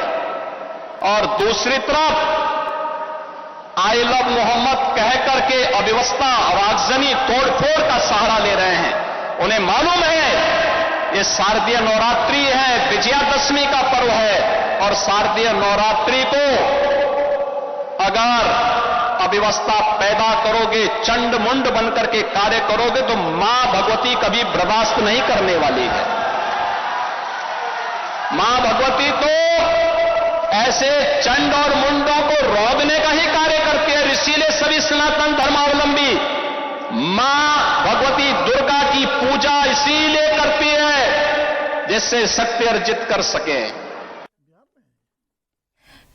समीर जी, आपका क्या टेक है इस पर? देखिए, जब लातों के भूत बातों से नहीं मानते, जो योगी जी ने कहा था कि भाई लातों के भूत बातों से नहीं मानते, तो फिर बरेली की बवालियों को बार बार बातों से बताना पड़ता है कि भाई जो यहाँ पर जिन्होंने बवाल मचाया है वो कहीं और बवाल मचाने की कोशिश ना करे, वरना जो बरेली में हश्र हुआ है वो आगे भी होगा। तोकेर राजा को तो मुझे लगता है कि बहुत पहले गिरफ्तार कर देना। जिस दिन उन्होंने बयान दिया था उन्हें आप हाउस अरेस्ट कर सकते थे, कुछ ऐसी वैसा सुनिश्चित करते कि इतनी भीड़ इकट्ठे ना हो। तब भी क्या बवाल नहीं होता? नहीं होता, मुझे लगता है इतना नहीं होता। अगर तौकीर रजा को पकड़ लिया जाता तो फिर ये पूछा जाता कि भाई तौकीर रजा को क्यों पकड़ लिया गया? नहीं, हाउस अरेस्ट करते कि भाई आपने जिस तरीके से कॉल लिया, हाउस अरेस्ट करते कि भाई हमें संभावना इस बात की कि एहतियात के रूप में पकड़ा जा रहा है आपको, हाउस अरेस्ट करते हैं। और फिर मुझे लगता है कि अब जब इतना बवाल मच गया तो तौकीर राजा पे भी एनएसए लगाना चाहिए था। भाई सोनम वांगचुक पे लगा, तो मुझे लगता है तौकीर राजा का गुनाह तो ज्यादा बड़ा है। जिस तरीके से भड़काने का काम खुलकर कर रहे थे, जिस तरीके से उन्होंने उकसाने का काम किया है, तो मुझे लगता है कि इसके ऊपर भी रासू का लगना चाहिए था। और ये आज योगी जी ने तमाम उन उपद्रवी तत्वों को बहुत साफ संदेश स्पष्ट शब्दों में और कठोर शब्दों में दे दिया है कि बिल्कुल बिना टिकट आपका जहन्नुम में भेज दूंगा। यह संदेश है कि भाई त्योहार का समय है, दशहरा आ गया है 2 अक्टूबर को, उसके बाद दिवाली है, पूरा समय है। किसी भी तरह के त्योहार में आपने उपद्रव किया, वो कहीं कर्फ्यू लगाने या किसी तरह की घटना घटती है, तो उसके लिए फिर मैं क्या करूंगा ये आप लोग समझ जाइए। एक बार खबर बिहार की भी हम देख लेते हैं, जहां चुनाव की तारीखों के ऐलान से पहले नीतीश कुमार जैसे हर दिन नए ऐलान कर रहे हैं, तेजस्वी यादव की बेचैनी बढ़ती चली जा रही है। तेजस्वी यादव ने इसके बाद आज नीतीश से कई सवाल पूछे। तेजस्वी यादव ने प्रेस कॉन्फ्रेंस कर यह सवाल पूछा, नीतीश कुमार जो ताबड़तोड़ बातें कर रहे हैं उससे वो बिना पैसे के कैसे पूरा करेंगे? तेजस्वी यादव ने नीतीश से प्लान बताने के लिए कहा कि वो इन योजनाओं के लिए फंड कैसे जुटाएंगे। इस प्रेस कॉन्फ्रेंस में तेजस्वी ने यह भी कहा कि डबल इंजन की सरकार बिहार में डबल रफ्तार से हारेगी। आपके पास 1 लाख करोड़ नहीं है और आपने 7 लाख करोड़ से भी अधिक की जो है बातें आपने कर दी है। ये सवाल तो जायज है कि भाई ये पैसा कहाँ से आएगा, बिहार का रेवेन्यू जनरेशन क्या है, और मुख्यमंत्री जी आप अपना रेवेन्यू जनरेशन का विजन बताइए कि how will you generate money. आप पैसा बिहार में रेवेन्यू और कैसे बढ़े, इसके बारे में कोई योजना है तो जरा बताइए। घोषणाएं तो बड़ी अच्छी लगती हैं, लेकिन चुनाव के बाद जो है जुमला हो जाता है, जो कि सच्चाई है। देखिए बात यह है कि डबल इंजन वाले इस बार डबल रफ्तार से हारने जा रहे हैं। ये डर है, ये जो घोषणाएं जो की जा रही है ये डर है, कैसे पूरा कीजिएगा, ये सवाल हम नेता विरोधी दल के नाते हम पूछ रहे हैं। अच्छी बात है हो जाए तो। सवाल तो लेकिन वाजिब है ना विजय जी, इस सवाल में तो मुझे कोई कमी नजर नहीं आ रही है। ये तो पूछा जाएगा कि आप जानते हैं आपके स्टेट की स्थिति क्या है, महिलाओं के खाते में इतना फंड चला जाएगा, बच्चियों के खाते में इतना फंड चला जाएगा, जॉब का एलोकेशन हो जाएगा, पहली जॉब मिलने पर पहली सैलरी का एलोकेशन हो जाएगा, तो वादे बहुत सारे हैं, फंड कहाँ से आएंगे? मीनाक्षी जी ये सवाल तो आप इसका जवाब तो कोई अभी सरकार में देने वाला नहीं है ना। और सब राजनीतिक दल सभी सरकार जो माँ बेटी योजना माननीय तेजस्वी जी शुरू कर रहे हैं, जिसका वादा किया है, उसका प्लान उन्होंने दिया है फंड का? वो तो अभी सरकार में ही नहीं है ना। नहीं तो पैसा तो जब देंगे ना, जब सरकार में आएंगे तो वहीं से पैसा नीतीश कुमार जी दे रहे होंगे, और अगर नीतीश कुमार जी के पास नहीं है तो तेजस्वी जी के पास भी नहीं होगा। तेजस्वी जी के पास इस बार आएंगे तो कहेंगे चारा नहीं खाएंगे, तो पैसा दे देंगे। पॉलिटिकल पार्टीज का ये सारा चलता रहता है। मैं तो कहता हूँ इस पर इलेक्शन कमीशन को यदि यह है तो उसको थोड़ा ध्यान देना चाहिए कि क्या इसे ब्राइब के तौर पर नहीं लिया जाए। मैं तो इसको इलेक्टोरल ब्राइब के तौर पर देखता हूँ। लेकिन और ये सर, बड़ी आज से थोड़ी ना चल रही है ये ब्राइब। लेकिन किसी दिन तो खत्म होती है ना, ब्राइब तो हमेशा चल रही है। रोज आप ईडी के और उसके इनकम टैक्स के छापे करवा रहे हैं ना, तो फिर आप ये कहते हो क्या कि नहीं ये घोटाला और भ्रष्टाचार तो हमेशा से चल रहा है, तो किसी दिन तो शुरू करें ना। और ये एक पार्टी का नहीं, ये सारी पॉलिटिकल पार्टीज इस पर काम करें और इलेक्टोरल ब्राइब को रोकने का काम करें। मैं इलेक्टोरल ब्राइब फिर से जोर से देकर बोल रहा हूँ, क्योंकि ये सीधा सीधा इलेक्टोरल ब्राइब है। जो सरकार, जो मुख्यमंत्री 20 साल रहा हो सरकार में, वो सरकार 20 दिन पहले अगर 10,000 रुपए देती है तो इसको ब्राइब के अलावा कुछ नहीं कहा जा सकता। ये बात बिल्कुल ठीक है हर्षवर्धन जी। ये तो फिर आपने 5 साल में दे देते, 10 साल में दे देते, 20 साल सरकार थी तब आप दे देते, किस चीज का इंतजार कर रहे थे? नहीं देखिए, मुझे लगता है कि जब हम ये बात करेंगे कि ये रिश्वत है, ये इसका बजट एलोकेशन नहीं है, तो उस पर सैद्धांतिक तौर पर तो हम सब ये रोज ये राय रखते हैं, और मैं तो फ्रीबीज पॉलिटिक्स का घनघोर विरोधी हूं। लेकिन मूल बात क्या शुरू कर दीजिएगा, नीतीश जी भी घनघोर विरोधी थे। नहीं, हम दे किसको, पहले तो देने के लिए व्यक्ति चाहिए और फिर लाने के लिए चाहिए, तो अपने तरफ आप दोनों की दिक्कत। विरोध करते हैं, बात हो जाती है। अब मैच का भी विरोध कर रहे थे, मैच भी हो गया। फ्रीबीज का विरोध कर रहे थे, फ्रीबीज भी हो गए। लेकिन मुश्किल क्या है कि तेजस्वी भी फ्रीबीज ही बांटना चाहते हैं। हाँ, वही मैं प्रियंका भी फ्रीबीज पार्ट। अच्छा, कमाल का ये लोग कह रहे हैं कि ये रिश्वत है, और उसके तुरंत बाद कह रहे हैं कि हम 2-2 हजार रुपया देंगे। तो जो विनोद जी कह रहे थे कि हमारा कहा हो जाता है, इसीलिए क्योंकि इनकी वाली डबल ढोल की ये लोग हैं, तो इसलिए हमारी बात सही हो जा रही है कि जिसका विरोध हम करते हैं वो करने लगते हैं। लेकिन सीरियस नोट पे अगर देखें तो क्या हर नागरिक को ये नहीं सोचना चाहिए कि सरकारें किस लिए होती हैं? सरकारें इंफ्रास्ट्रक्चर के लिए होती हैं, सरकारें शिक्षा, स्वास्थ्य, रोजगार, इस सब के लिए होती हैं। सरकारें आपको कहीं जरूरत है तो उसकी हैंड होल्डिंग के लिए होती हैं। हालांकि 10,000 वाली स्कीम वो हैंड होल्डिंग में ही बता रहे हैं जो महिलाओं को मिलेगी। लेकिन जब आप कहते हैं कि हम सीधे सीधे पैसा डाल देंगे, तो क्या ये होना चाहिए? क्या ये विशुद्ध रिश्वत है? हर राजनीतिक दल इसमें जूझ गया है। और मैं एक बात कहूं, बाकायदा नरेंद्र मोदी इसका विरोध करते थे। अरविंद केजरीवाल ने ये पॉलिटिक्स शुरू की, उसके बाद फिर से बाकायदा लेकर आ गए सारे फ्रीबीज। हाँ, फिर एक के बाद एक सब लाइन में लग गए। बाकायदा। तो जब नरेंद्र मोदी इसका विरोध कर रहे थे, मुझे याद है कि यूपी में किसानों की कर्ज माफी थी। अरुण जेटली ने बाकायदा बजट भाषण के वक्त कहा कि यूपी की सरकार को अपना प्रोविजन खुद करना पड़ेगा, हम नहीं देंगे पैसा। यह साहस का काम था, और मैं ये मानता हूं कि आज फिर उसी साहस की जरूरत है। आवश्यकता इस बात की है कि सारे राजनीतिक दल उस लाइन पे जाए, लेकिन दुर्भाग्य कि सारे राजनीतिक दल फ्रीबीज पॉलिटिक्स की ही तरफ जा रहे हैं। और उसमें जब कोई ऐसे प्रेस कॉन्फ्रेंस करता है तो फिर लगता है कि मतलब क्या कह रहे हो भाई, कि अपना भी तो फिर बजट एलोकेशन बताना ये भी तो पड़ेगा ना, बताना कि पड़ेगा। कहां कि से वो भी लेकर तो बताएं। आएंगे, क्योंकि अच्छा, और आप भी वही ऐलान कर रहे हैं। 10,000 वाला मामला गंभीर हो गया है। जी। बिहार का चुनाव एनडीए के पक्ष में बहुत मजबूती से चला गया है। ये जिससे भी आप बात करेंगे बिहार में, वो आपको बताएगा कि इस 10,000 वाली योजना ने जो 75 लाख लेकिन लोग खाते तकलीफ में सर गया। इतनी है ना कि वो ये नहीं कह रहे हैं कि आप 10,000 नहीं दे सकते। ऐसे कहेंगे तो मुश्किल हो जाएगी ना, विपक्ष में है, बोलना तो चाहते होंगे नहीं, कि नहीं, इतना नहीं, 10,000 मत दीजिए, इसके लेकिन बाद ऐसा बोल के तो बचे कुछ इसके वोट भी बाद नहीं आएंगे। यदि सरकार चुनाव मतलब पार्टी चुनाव हार जाए तो मेरा तो पैसे पर से भरोसा उठ जाएगा। सर वो लक्ष्मी जी से भरोसा मत उठने दीजिए, बहुत जिस तरीके से नीतीश कुमार ने लगातार घोषणाएं की, लगभग 56,000 करोड़ रुपया नीतीश कुमार को लगेगा इन सारी योजनाओं को पूरा करने के लिए। इतनी घोषणाओं के बाद अगर नीतीश कुमार 2025 में 225 सीटें अगर नहीं जीतते हैं तो ये मान लेना कि भाई महिलाओं ने पैसा लिया, लेकिन सरकार के खिलाफ बहुत ज्यादा एंटी इनकम्बेंसी थी कि लोगों ने पैसा लिया लेकिन वोट नहीं दिया।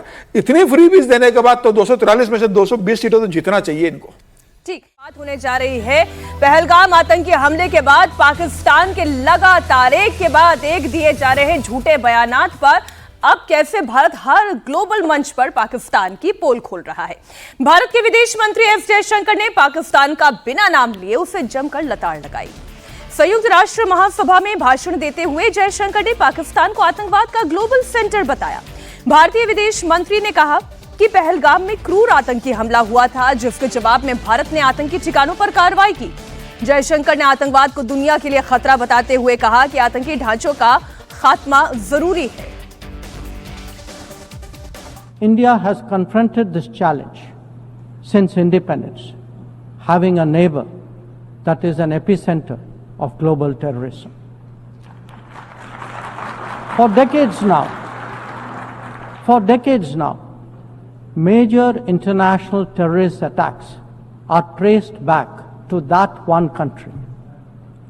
UN's designated lists of terrorists are replete with its nationals. The most recent example of cross-border barbarism was the murder of innocent tourists in Pahalgam in April this year. India exercised its right to defend its people against terrorism and brought its organizers and perpetrators to justice. When nations openly declare terrorism a state policy, when terror hubs operate on an industrial scale, when terrorists are publicly glorified, then such actions must be unequivocally condemned. The financing of terrorism must be choked, even as prominent terrorists are sanctioned. Relentless pressure must be applied on the entire terrorism ecosystem. Those who condone nations that sponsor terror will find that it comes back to bite them. जो बात विदेश मंत्री S Jaishankar ने United nation के इस platform पे कही कि आतंकवाद को पालने वालों का फिनेंस क्यों नहीं चोक कर देना चाहिए। पाकिस्तान का नाम कहीं भी नहीं लिया, कहीं भी पाकिस्तान का नाम नहीं लिया। उन्होंने कहा कि आतंकी ठिकानों पर कार्रवाई की गई क्योंकि ये की जानी चाहिए। आतंकवाद को पालने वाले देशों को इसका अंजाम भुगतना चाहिए। ये भारत की पॉलिसी है और बड़ी ही क्लियर पॉलिसी है। विजय जी, आपसे चर्चा की शुरुआत करते हुए इस हिस्से में बहुत क्लैरिटी के साथ जो विदेश मंत्री जी हैं जसवंत एस जयशंकर साहब, उन्होंने जवाब दिया जी। और मुझे लगता है इतने ही स्ट्रांग जवाब की ज़रूरत थी।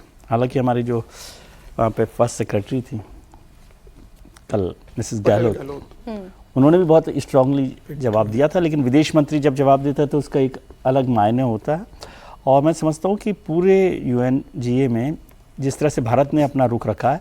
और इसमें एक चीज़ और मैं जोड़ दूँ, प्रधानमंत्री जी ने जब ये पहलगाम की घटना हुई थी उसके बाद SCO की बैठक में एक और कदम आगे बढ़ गए थे और उन्होंने पाकिस्तान के आतंकवाद को क्रॉस बॉर्डर टेररिज्म से आगे बढ़ाकर ग्लोबल टेररिज्म तक जोड़ दिया था। उन्होंने कहा था कि जो 9/11 हुआ और जो लंदन की जो घटना हुई उन सब में भी आतंकवादियों का हाथ है और वो आतंकवादियों का कनेक्शन पाकिस्तान के साथ है। तो जो मुल्क ग्लोबल टेररिज्म पर चल रहा है, मैं इसको आधी मिनट और देता हूँ आपको कि वाजपेयी जी जब प्रधानमंत्री थे तो पहली बार उन्होंने ये क्रॉस बॉर्डर टेररिज्म और टेररिज्म के मुद्दे को अंतर्राष्ट्रीय मंच पर उठाया था। ये 9/11 से पहले की घटना है, ठीक है। और तब अमेरिका ने और कुछ और देशों ने कहा कि नहीं नहीं ये कोई टेररिज्म नहीं है, ये आपके लॉ एंड ऑर्डर की प्रॉब्लम है। ये उस वक्त की बात बता रहा हूं। आज पूरी दुनिया उस टेररिज्म को मान रही है और ये जो टेररिज्म क्रॉस बॉर्डर टेररिज्म है, जब तक आप इसको ग्लोबल टेररिज्म की तरह से नहीं देखेंगे तब तक इसका इलाज नहीं होगा। बिल्कुल ठीक बात कह रहे हैं फिर आप। और ग्लोरीफाई करने वाले, ग्लोरीफाई जिस तरह का वो एस जयशंकर जी ने कहा कि आप ग्लोरीफाई करते हैं, आप टेररिस्ट को ग्लोरीफाई करते हैं। और हमने तस्वीरें देखी थी, उन्होंने पाकिस्तान का नाम भले ही ना लिया हो लेकिन हमने पाकिस्तान से आई हुई तस्वीरें देखी। आप कैसे उन्हें अपने सिराखों पर बिठा रहे हैं?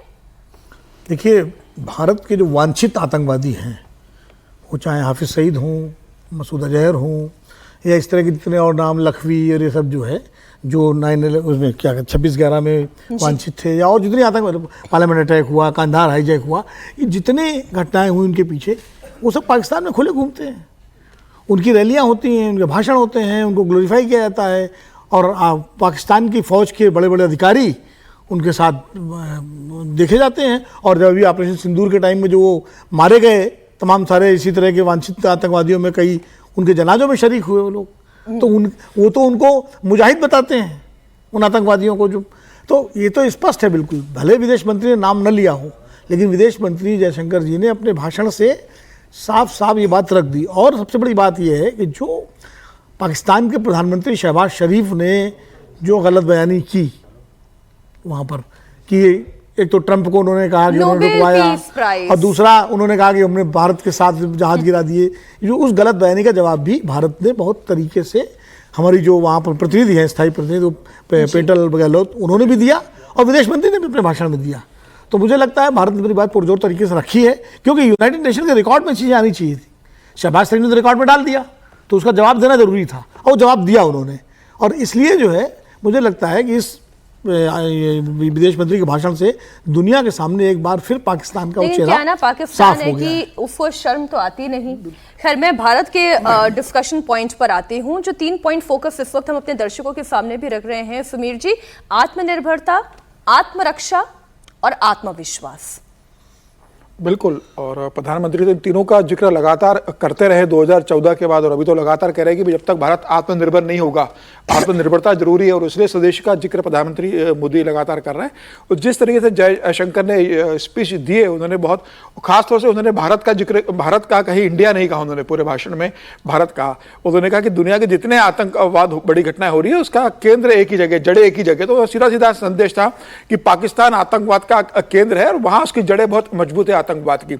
इसके अलावा जयशंकर ने एक बहुत अच्छा संदेश भी दिया है कि भाई अब यूएन के सदस्य देशों की संख्या 4 गुना बढ़ गई है, तो यूनाइटेड नेशन सिक्योरिटी काउंसिल के स्थायी सदस्य देशों की भी संख्या बढ़ना चाहिए। तो सीधे सीधे भारत ने अपनी दावेदारी की है कि भाई अब यूनाइटेड नेशन सिक्योरिटी काउंसिल में भारत को स्थायी सदस्यता के रूप में शामिल किया जाए। और मुझे लगता है भारत एक प्रमुख दावेदार बन के उभरा है और आने वाले दिनों में भारत, मुझे लगता है, एक स्थायी सदस्य के रूप में भारत को उसकी मान्यता मिलेगी। लेकिन आतंकवाद पर जिस तरीके से जयशंकर ने जिक्र करा, इसके पहले पटेल गहलोत ने जिस तरीके से जवाब दिया था, इतने तमाम मंचों से पाकिस्तान को जवाब मिलता है, लेकिन पाकिस्तानी के सुधरने का नाम नहीं लेता। मतलब योगी जी जो कहते हैं ना कि लातों की बुत बातों से नहीं मानते, वो पाकिस्तान में भी लागू होता है। मतलब उन्हें सब समझाते हैं, बताते हैं, लेकिन उसके यहाँ जो आतंकवादी है, जिस तरह से पोषित किया जाता है, उनको सुविधाएं, संसाधन और ताकत दी जाती है, आतंकवादियों को पैसा मुहैया कराया जाता है, उनके मरने पर उनके जनाजे में सेना के अधिकारी जाते हैं। तो मुझे लग रहा है उसके पीछे वो कॉन्फिडेंस कहाँ से लाते हैं? मैं उस पर एक छोटा सा रिएक्शन हर्षवर्धन जी आपसे ले रही हूँ। ये कॉन्फिडेंस कहाँ से आता है जब आपको पता है आपके पीछे चाइना खड़ा हुआ है सपोर्ट करने के लिए, जब आपको पता है कि डोनाल्ड ट्रंप, अमेरिका आपके साथ खड़े हुए हैं? वहां से ये पाकिस्तानी कॉन्फिडेंस लेकर आते हैं, उसके बाद फिर जो अलबल बोलना है वो बोल देते हैं।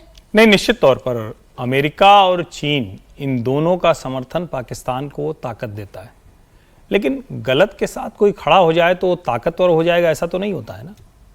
डॉक्टर एस जयशंकर जब वहाँ बोल रहे हैं, हमारी जो प्रतिनिधि हैं वहाँ पेटल गहलोत जब वहाँ बोल रही थी, उसका जो प्रभाव है, जो शहबाज शरीफ झूठ बोल रहे थे, शहबाज शरीफ जो क्या बोल रहे थे शायद उनको भी नहीं समझ में आ रहा था, कुछ बोलते जाना है, उसका आप प्रभाव देखिए। और डॉक्टर एस जयशंकर जब ये कहते हैं कि जितने भी दुनिया में आतंकवादी हमले या घटनाएं ऐसी होती हैं, उसको जब आप ट्रेस करने की कोशिश करते हैं तो उसका ओरिजिन कहां निकलता है? पाकिस्तान। एक राज्य की वो अपनी जब ऐसी पॉलिसी हो जाए तो सबको उसको खारिज करना चाहिए, कंडेम करना चाहिए। जब डॉक्टर जयशंकर कहते हैं कि हम अपनी आत्मरक्षा करने के लिए, अपना आत्मनिर्भरता है और हम अपने आत्मविश्वास के साथ चल रहे हैं, तो सिर्फ पाकिस्तान को नहीं है, उसमें चाइना और अमेरिका दोनों को संदेश है। इस बार की यूएनजीए की सबसे बड़ी घटना जो है, जिसको पता नहीं, मैं समझ नहीं पाया कि भारत के अखबारों ने या मीडिया ने उस तरह से क्यों नहीं चलाया, ब्रिक्स के जो मंत्रियों का सम्मेलन हुआ है वो सबसे बड़ी खबर है। जिस ब्रिक्स को लेकर डोनाल्ड ट्रंप लगातार कुछ भी कहते रहते हैं, हम तो ये खत्म कर देंगे, ये पेनल्टी लगा देंगे। अभी भी वो अमेरिका का एक क्या नाम है, उसने कहा कि हमें इंडिया और ब्राजील को सबक सिखाना है। ऐसे में जब भारत अपनी आत्मरक्षा के लिए, अपनी आत्मनिर्भरता के साथ और अपना आत्मविश्वास दिखाते हुए वहां मीटिंग कर रहा है, तो इसका मतलब है, यानी दुनिया बहुत क्लियर कट, जिसको हम कहते हैं मल्टीपोलरिज्म की तरफ कैसे बढ़ रही है, और उस मल्टीपोलर वर्ल्ड में भारत की क्या भूमिका है वो वहां से दिख रही। पाकिस्तान चूंकि अमेरिका को अपने कुछ निजी हित साधने हैं, भारत को उसको कट्टुसाइज करना है, ट्रेड डील करनी है, दबाव बनाना है, उसके लिए वो कर रहा है, लेकिन ये बहुत लंबे समय तक चलने वाला नहीं है। दुनिया में ज्यादातर देश भारत के रुख के साथ है और मजबूती के साथ है। भारत कहां खड़ा है? अभी जो आपने बात कही ना हर्षवर्धन जी, वो जो 3 सूत्र हैं भारत के, भारत वहीं खड़ा हुआ है।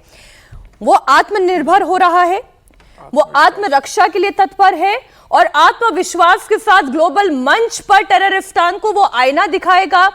वो उस पाकिस्तान के पीछे जो ग्लोबल शक्तियां खड़ी हुई है उनको भी आईना दिखाने का काम कर रहा है, क्योंकि ये हमारे आत्मविश्वास से। विजय जी, इसमें आप कुछ ऐड करना चाहेंगे? बिल्कुल ठीक है, जो तीनों बातें कही ना, वो ही तीनों शब्द जो है ना हमारी ताकत है।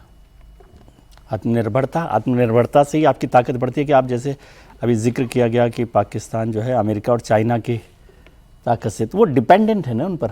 हम थोड़ा सा उसको ज़्यादा ग्लोरीफाई कर रहे हैं कि उनकी ताकत, वो डिपेंडेंट है उन पर और उनका वो खिलौना है, तो वो उसको कैसे यूज़ कर रहे हैं। लेकिन हमें किसी की ज़रूरत नहीं है। ट्रंप साहब जितना नखरे करने थे या नहीं कहते, सॉरी, लेकिन भारत अपनी आत्मनिर्भरता के साथ, विश्वास के साथ और डिफेंस का जो काम कर रहा है, उससे एक ताकत मिली है और पाकिस्तान के पास इसका कोई जवाब नहीं है। और कल जो पेटल गहलोत ने बोला ना, जिस तरह से शहबाज शरीफ के लिए कि यदि अपने घर जले हुए देखकर भी आप जश्न मनाना चाहते हैं, then you can enjoy, तो वो स्थिति जीत जैसा है, नैतिक जीत है। अच्छा, जिसमें नैतिकता ही नहीं है उसमें जीत नैतिक है। ये एक और कंट्रास्ट वाली बात है। लेकिन पाकिस्तान को देर सवेर सब समझना चाहिए। लेकिन मैं समझता हूँ कि दुनिया के जो देश हैं वो भी इसको समझें, क्योंकि जब पड़ोसी के घर आग लगेगी ना, तो वो तबन आप तक पहुँचेगी। जो बात का मैंने जिक्र वाजपेयी जी का किया, जिसे आप लॉ एंड ऑर्डर की प्रॉब्लम बता रहे थे, आज पूरी दुनिया उसको फेस कर रही है। 9/11 उन्होंने देखा, 9/11 उन्होंने देखा है। उसके बाद उन्हें समझ में आया कि हाँ, टेररिज्म क्या चीज है, ये लॉ एंड ऑर्डर की प्रॉब्लम नहीं है, ये ग्लोबल प्रॉब्लम है। अभी जागने का समय है और वो नहीं जाग रहे, तो इसका नुकसान उनको उठाना ही पड़ेगा। उन्हें पीस प्राइज दिखाई दे रहा है ना। अगली खबर की बात कर लेते हैं। अगली खबर तमिलनाडु से है, जहां करूर में बड़ा हादसा हुआ है।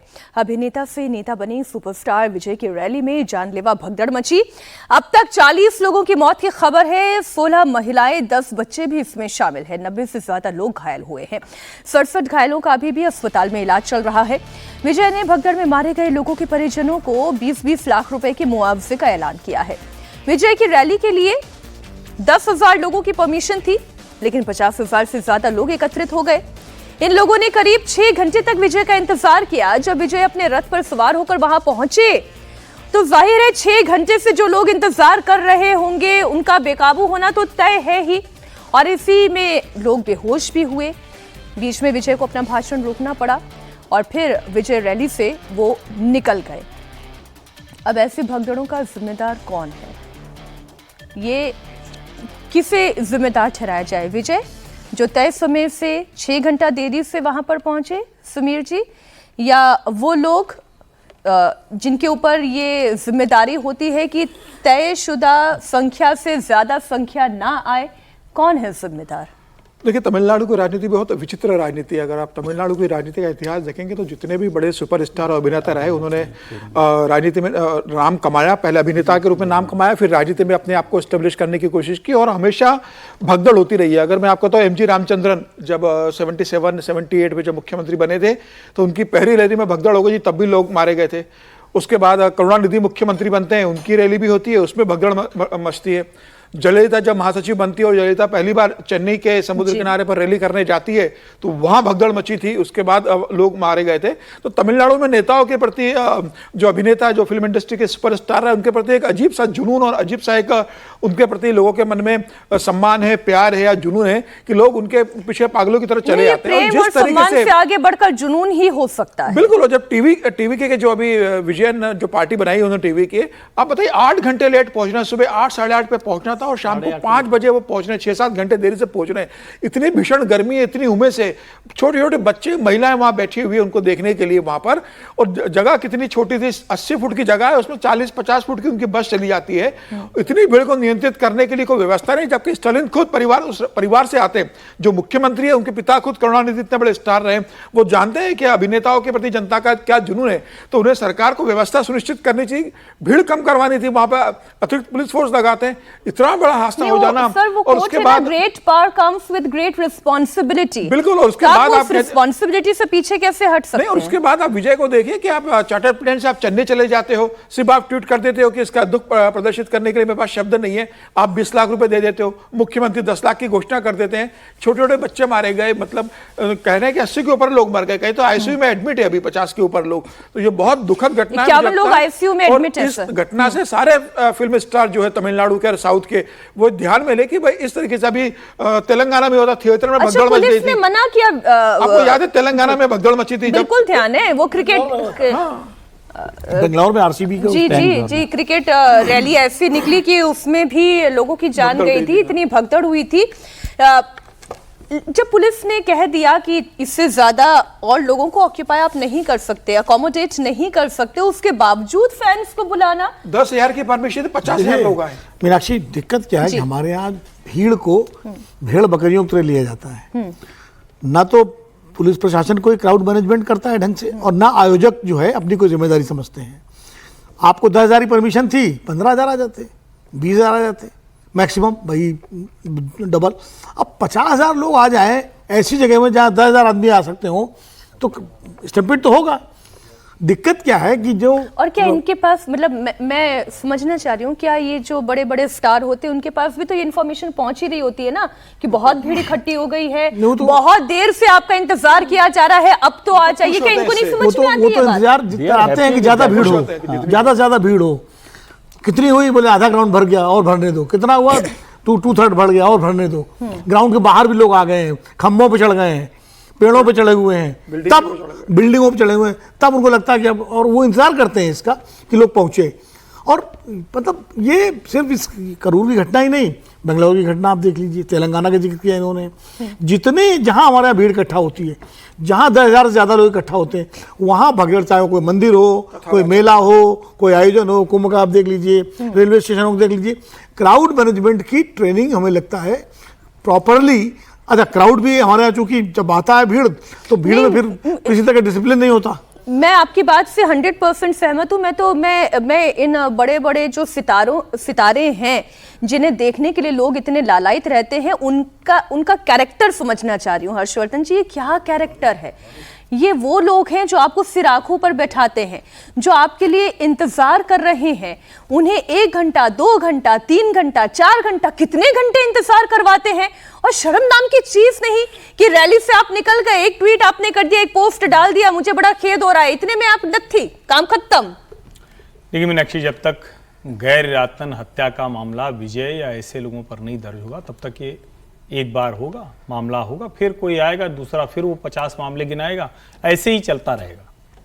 जब रैली आपने बुलाई इस तरह की और वहां भगदड़ में लोगों की जान गई, तो मामला सीधे सीधे एक्टर विजय, जो अब लीडर बनना चाह रहे हैं, उनके ऊपर दर्ज होना चाहिए। और अब तक गिरफ्तारी हो जानी चाहिए थी। गिरफ्तारी क्यों नहीं हुई, ये सवाल है। और यहां प्रशासन दूसरे नंबर पर आएगा। ये कई बार, और ठीक है, जब जहां कोई ऐसी घटना हो जाए तो उसमें सरकार प्रशासन सबसे पहले आता है, लेकिन सरकार और प्रशासन नंबर 2 पर है।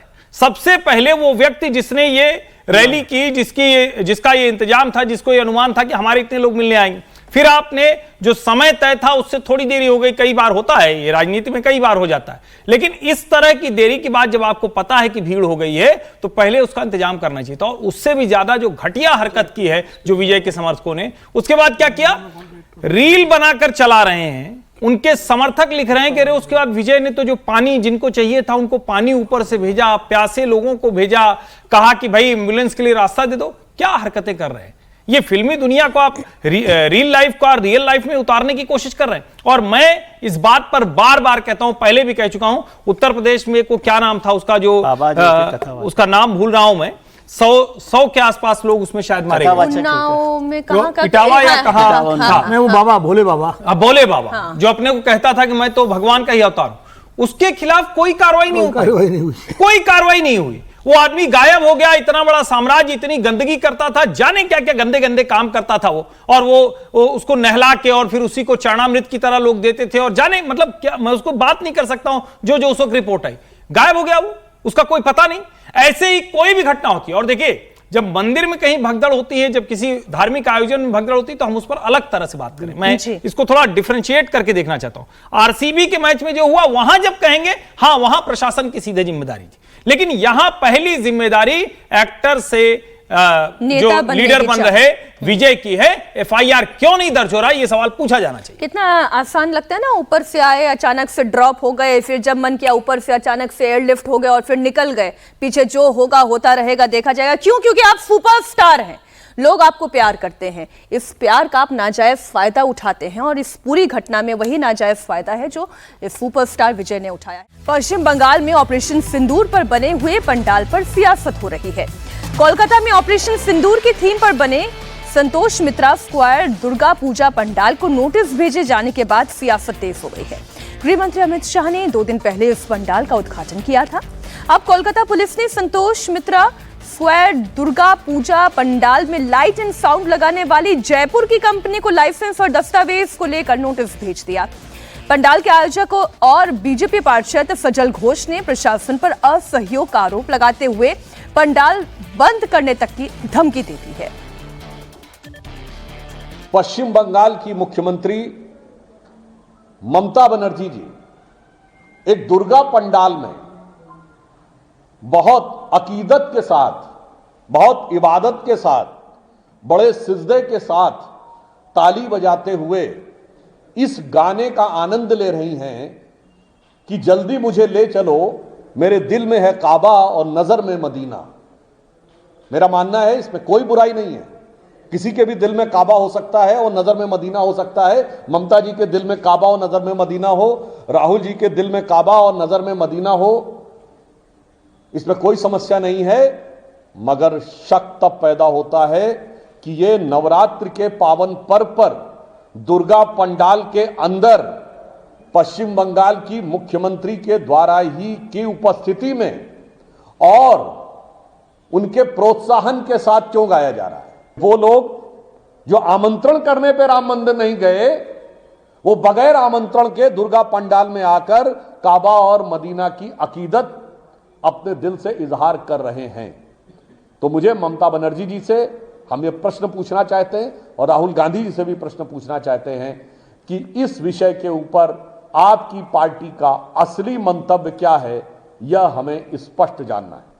एक दुर्गा पंडाल जो ऑपरेशन सिंदूर की थीम पर था, तो महज इसलिए कि वह ऑपरेशन सिंदूर की थीम पर है, न सिर्फ उस पंडाल को रुकवा दिया गया, बल्कि उसको सरकार की तरफ से मिलने वाली जो प्रतीकात्मक एक अनुदान होता है वो भी विड्रॉ कर लिया गया। सुधांशु त्रिवेदी को आपने सुन लिया। पहले तो पंडाल के ऊपर इतना बवाल हो गया, उसके बाद जो लाइट एंड साउंड वहां पर कर रहे थे उनको नोटिस थमा दिया गया। ये तो वाकई में इंटेंशनल है। इंटेंशनल क्यों ऐसा किया जा रहा है, इसके पीछे क्या मंशा हो सकती है हर्षवर्धन जी? नहीं, देखिए, मुझे लग रहा है कि अब हमेशा मैं कहता हूं कि पश्चिम बंगाल में भारतीय जनता पार्टी को सरकार की तरफ पहुंचना बहुत कठिन है। अभी तक मैं ये कहता रहा हूं, लेकिन आज ये जो समाचार मैं सुन रहा हूं, अब मुझे लगता है कि ममता बनर्जी की उल्टी गिनती शुरू हो गई। जाहिर है, एक घटना से न तो कोई सरकार बनती है न बिगड़ती है। एक घटना से ऐसा भी नहीं हो कोई लोग बहुत नाराज हो जाएंगे, लेकिन जिस तरह की मानसिकता है, इसको आप समझिए। अगर उस पंडाल का उसकी शुरुआत, उद्घाटन कहें या जो भी कहें, उसकी पूजा करके वो शुरुआत की गृहमंत्री अमित शाह ने, अभी मैं उसके वीडियो देख रहा हूं, संतोष मित्रा स्क्वायर जो दुर्गा पूजा समिति है, सबसे ज्यादा लोग वहां जा रहे हैं। मैंने सोशल मीडिया पर अभी देखा, और जितने विजुअल भी देखिए सर, कितने अच्छे विजुअल जो लाइट एंड ऑपरेशन सिंदूर को तो कई बार होता है ना कि आप किसी चीज को थोड़ा लग रहा है कि ठीक है भाई, लेकिन जब आपने उसको प्रतिरोध करना शुरू किया तो जो मानसिकता होती है, जो मेंटेलिटी होती है, और फिर जब भारतीय जनता पार्टी आरोप लगाएगी कि आप हिंदू विरोधी हैं, तो फिर वो बताएगी कि देखिए ममता जी खड़ी थी, मदन मित्रा कह रहे थे कि भाई हमारे दिल में तो काबा और मदीना, क्या मक्का मदीना, क्या क्या उन्होंने बोला हुआ है, अब वो ध्यान में नहीं आ रहा। जब आप ऐसे बोलते हैं तो क्या हिंदुओं की आस्था, हिंदुओं का त्योहार क्या प्रहसन का विषय है क्या? और इसीलिए मैं बार बार कहता हूं कि ये फ्रॉड सेक्युलरिज्म है कि आप दुर्गा पूजा पंडाल में खड़े होकर आपको मक्का मदीना याद आ रहा हो। मक्का मदीना के अपने संदर्भ हैं, उनको सम्मान रखिए, उनके सम्मान की जगह दूसरी है, लेकिन यहां आप वो सारे सम्मान चाहते हैं। आप चाहेंगे कि मंदिर में तो टोपी लगाकर चले जाए, और इसीलिए क्या टीका लगाकर कहीं और जाने देंगे? अब ये जब राजनीति इस तरह से होती है तो उसकी चर्चा भी इसी तरह से होगी, और इसीलिए मैं कह रहा हूं, मुझे लगता है कि ममता जी को हटाना बहुत कठिन है, लेकिन ऐसी घटनाएं बताती हैं कि ममता जी की उल्टी गिनती शुरू हो गई। नहीं, मक्का मदीना जाके फिर कह दें फिर दुर्गा माता की जय, वो करेंगे क्या? ये सब क्या हो रहा है? ये कितनी पेटी पॉलिटिक्स है। मैं तो उसको वही मैं कह रहा हूँ ना कि ये तो राजनीति का कोई, इस पर, इन मुद्दों पर राजनीति होनी नहीं चाहिए। और ऑपरेशन सिंदूर अगर उस पंडाल में चल रहा था तो चलने देते, क्या दिक्कत है? ऑपरेशन सिंदूर को लेकर कौन सी समस्या आ गई है? और रही बात मक्का मदीना की या उसकी, तो ठीक है, सर्दी का संदर्भ अलग अलग होता है। नवरात्र में देवी के भजन होने चाहिए, और रमजान में मक्का मदीना पर बात करिए, इसमें क्या दिक्कत है? लेकिन जैसे जैसे बंगाल के चुनाव नज़दीक आते जाएंगे, आपको इस तरह की वहाँ कलकत्ता से और पश्चिम बंगाल से इस तरह की घटनाओं की खबर बहुत मिलेगी। कुछ घटनाएं तिल बराबर होंगी, उनका ताड़ बनेगा, कुछ ताड़ बराबर होंगी, उनको और बनाया जाएगा। दोनों तरफ से कोशिश होगी, तृणमूल कांग्रेस की तरफ से भी होगी, भारतीय जनता पार्टी ये घटना तिल है या ताड़ है सर? ये तो कोई सामान्य घटना है। पुलिस को मतलब जो है, अगर लोगों को मान लीजिए दिक्कत थी कि आवाज़ ज़्यादा हो रही तो उस कारण पे बंद कराना चाहिए, तो सारे बंद कराओ। और अगर आप खाली स्पेसिफिक बंद करा रहे हो तो कोई कारण देना चाहिए, किसी चीज़ को बंद कराने के पीछे आधार देना चाहिए ना। खाली ऑपरेशन सिंदूर है या वो है, उस वजह से बंद करा रहे हैं तो उसके पीछे तो सवाल उठेंगे। लेकिन मुझे लगता है कि ये स्थानीय स्तर की घटना मुझे है। ध्यान आ रहा है कि अभी जब गणेश चतुर्थी के वक्त महाराष्ट्र में जब गणपति पंडाल भी बनाया गया था सुमेर जी, तो ऑपरेशन सिंदूर की थीम पर बनाया गया था। बिल्कुल, है ना? बिल्कुल। तो जो भी बड़ा घटनाक्रम होता है उसकी थीम लेते हैं।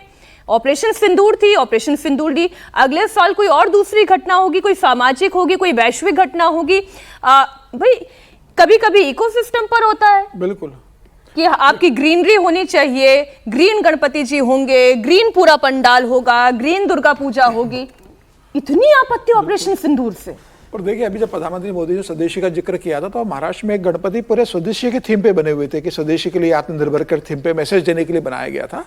और आप देखिए, अगर बंगाल के अंदर दुर्गा पूजा में काबा का जिक्र होगा तो ममता बनर्जी की सरकार की मानसिकता क्या है। और जब आपको ये भी मतलब बता दूं कि जब अभी दुर्गा पूजा के लिए जो सरकार ने स्पॉन्सर किया था, पैसा दिया था, उन पंडालों से कह दिया गया था सारे लोगों से, आयोजकों से, कि ध्यान रखना यहाँ कोई भारतीय जनता पार्टी का नेता नहीं आना चाहिए पूजा करने के अंदर।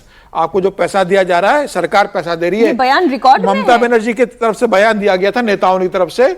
सरकार बिल्कुल सरकार का आधिकारिक बयान नहीं था, लेकिन सरकार के जो टीएमसी के जो नेता है पार्टी के, उन लोगों ने बहुत स्पष्ट कहा था कि ममता बनर्जी की सरकार से अगर आप अपने पंडाल लगा रहे हो तो वहां पर भारतीय जनता पार्टी के नेता नहीं आना चाहिए, यह हमारा पैसा है, हमारे नेता ही आएंगे।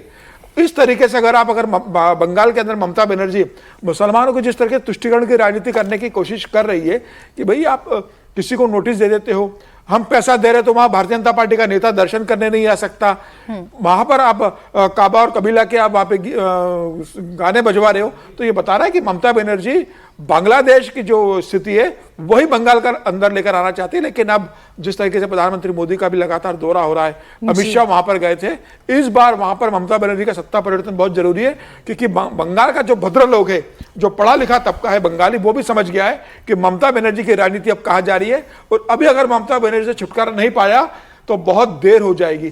यही समय है कि ममता बनर्जी से छुटकारा पाया जाए। चुनाव आने से पहले, चाहे वो लोकल लेवल का हो या स्टेट लेवल का, चुनाव आने से पहले इस तरीके की हम चर्चा करते हैं, लेकिन विजय जी हमने देखा है कि बंगाल की पॉलिटिक्स बदलती ही नहीं है। बंगाल जो है ना ज़्यादा पोलराइज स्टेट है, दोनों तरह से, पॉलिटिकली भी और रिलीजियसली भी, तो दोनों तरीके से। लेकिन मैं समझता हूँ ये जो पॉलिटिक्स के लिए जिस तरह का पोलराइजेशन किया जा रहा है, इसका भी कोई फ़ायदा नहीं होता कि आप वहाँ जो दुर्गा पंडाल चल रहे हैं उसमें कुछ और धर्म की या किसी और चीज़ की बात करें, वो कोई पोलराइज नहीं कर रहा, किसी को कोई बहुत फ़ायदा उससे हो रहा हो ऐसा मुझे नहीं लगता, लेकिन वो कर रहे हैं। और इसमें तो एक और नेशनल इशू भी आ गया कि वो ऑपरेशन जो है सिंदूर पर पंडाल बना हुआ है, यदि आप उसे बंद करने की बात कर रहे हैं तो उसको दूसरी तरीके से भी देखना चाहिए कि हाँ, राष्ट्रीय गौरव की बात है। और यदि आप कहें कि वहाँ पर लाइसेंस की वजह से बंद किया गया है या किसी और वजह से, तो यदि एडमिनिस्ट्रेशन को मैं ईमानदारी से कर रहा हूँ, वो ममता बनर्जी का हो, रेखा गुप्ता जी का हो, जिसको चाहे उसको किसी भी बहाने से बंद कर सकता। मतलब ये एक्सक्यूज तो चल ही नहीं सकता कि नहीं इस वजह से उस कॉन्ट्रैक्टर का, उस पर जांच करवा लीजिए, जो भी करना है कानून कीजिए, सजा दीजिए, फाइन लगाइए, लेकिन और इस पॉलिटिक्स का बहुत फ़ायदा नहीं होता। और अगर वो ऐसा कर रही हैं तो ये कदम भारतीय जनता पार्टी को आगे बढ़ाने वाला कदम होगा। लेकिन एक चीज़ बताऊँ मीनाक्षी, पिछले कुछ वर्षों से लगातार ये जो आयोजन होते हैं दुर्गा पूजा के, गणपति उत्सव के, जो भारी धार्मिक आयोजन थे, इनका राजनीतिक इस्तेमाल बहुत होने लगा है। पॉलिटिकल, वो चाहे तृणमूल कांग्रेस करे, चाहे बीजेपी करे या कोई पार्टी करे, ये बहुत पहले ऐसा नहीं था। पहले रामलीलाओं में इन पर हर दल के लोग जाते थे और ये हर दल के कार्यक्रम होते थे, समाज के कार्यक्रम होते थे। लेकिन अब जैसे अभी इन्होंने कह दिया था, रेखा गुप्ता जी ने दिल्ली में, कि सारे दुर्गा पंडालों में मोदी जी की तस्वीर लगाई जाए, बोला था। तो इस तरह का जो राजनीतिक इस्तेमाल होने लगा है, मुझे लगता है ये भी बहुत उचित नहीं है कि हमारे धार्मिक आयोजनों का पॉलिटिकल पर्पस के लिए इस्तेमाल हो। नहीं, ये तो जो ऑपरेशन सिंदूर है, ये राष्ट्रीय गौरव की बात नहीं कर रहा हूं, मैं जनरल बात, आपकी बात बिल्कुल, आपने इन जनरल बोला, आपने इसमें दिल्ली की भी बात शामिल की, लेकिन यहाँ तो ऑपरेशन सिंदूर का पूरी तस्वीर थी, पूरा थीम थी, वीडियो चल रहे हैं, इसे लेकर ममता बनर्जी को क्या आपत्ति हो गई? तो आरोप अगर अब उन पर लग रहे हैं तो इसका जवाब उन्हें देना चाहिए, लेकिन शायद अभी तक उन्होंने कोई जवाब नहीं दिया है। मुश्किल ये भी है ना कि अगर नेशनल इश्यूज पे कोई बात हो रही है और वो कोई पार्टी किसी दूसरी पार्टी से जोड़ देगी तो राजनीतिक हो ही जाता है। ये भी मुश्किल, जैसे ऑपरेशन सिंदूर है, ऑपरेशन सिंदूर ये तो राष्ट्रीय गर्व का विषय है, लेकिन एक वर्ग है जिसको ये लगता है कि अगर इसकी ज्यादा बात होगी तो नरेंद्र मोदी और भारतीय जनता पार्टी को लाभ होगा। तो ये थोड़ा, और मुझे तो दिल्ली में भी याद है कि सोनिया जी एक रामलीला कमेटी में जाती थी, अब मैं दोनों का नाम भूल रहा हूं, लवकुश और दो कमेटी है ना, एक कमेटी में वो जाती थी जिसके जयप्रकाश गुप्ता हुआ करते थे, जयप्रकाश अग्रवाल, गुप्ता कह रहा हूं, जयप्रकाश अग्रवाल, और एक दूसरी थी जिसमें भाजपा के लोग जाते थे। तो मुझे तो ये मतलब बहुत लंबे समय से ध्यान में है। और यहां तक कि मैं जिस शहर से आता हूं, प्रयागराज से, तो हम लोग वहां मोहल्ले में अल्लाहपुर में रहते थे, तो उस वक्त जितने कांग्रेसी नेता थे वो अल्लाहपुर की रामलीला कमेटी थी उसके सब मेंबर हुआ करते थे। और वही, लेकिन तब उनको कोई ये कहता नहीं था कि आप कांग्रेसी नेता हैं तो हम नहीं आएंगे। अब क्या है कि अब भारतीय जनता पार्टी का नेता है तो लोग कहते हैं हम नहीं आएंगे। फर्क ये पड़ा है, क्योंकि हम तो अभी भी ध्यान में देते हैं, तो सारी जितनी कमेटी हमारे यहाँ तो चूंकि 10 के 10 दिन अलग अलग मोहल्ले की झांकी निकलती है, सब लोग होते हैं, तो कोई मना नहीं करता। लेकिन जब आप राजनीतिक तौर पे उसको चिन्हित करते हैं तो थोड़ा मुश्किल है, जो नहीं होना चाहिए। जी, अगली खबर पर हम आगे बढ़ते हैं। अगली खबर उत्तर प्रदेश की, जहां सीतापुर में हेडमास्टर के हाथों बीएफए की पिटाई के मामले में सियासत तेज हो गई है। पिटाई कांड से शुरू हुआ विवाद जाति पर आ गया। अखिलेश यादव ने पूरे कांड को पीडीएफ समाज को शिक्षा से दूर रखने की एक साजिश बताया। उत्तर प्रदेश के तकनीकी शिक्षा मंत्री आशीष पटेल स्कूल टीचर के पक्ष में उतर आए। उन्होंने कहा कि 20 सेकंड के वीडियो के आधार पर हेडमास्टर को दोषी ठहराना उचित नहीं है। सीतापुर में एक टीचर के अटेंडेंस को लेकर बवाल इतना बढ़ा था कि स्कूल के प्रिंसिपल ब्रजेंद्र वर्मा ने बीएफए अखिलेश प्रताप सिंह के दफ्तर में घुसकर उन्हें बेल्ट से पीट दिया। अब सभी दल इसमें अधिकारियों की जात देखकर रिएक्ट कर रहे हैं। वैसे तो जुर्म देखकर रिएक्शन होना चाहिए, संविधान ये कहता है, लेकिन पॉलिटिक्स सिखाती है कि जात देखकर रिएक्शन देना चाहिए। सर, वही हो रहा है विजय जी। बिल्कुल, मतलब ये तो जुर्म ही अपने आप में काफी है जिस पर रिएक्ट करना चाहिए कि किस तरह से हेडमास्टर साहब कर रहे हैं।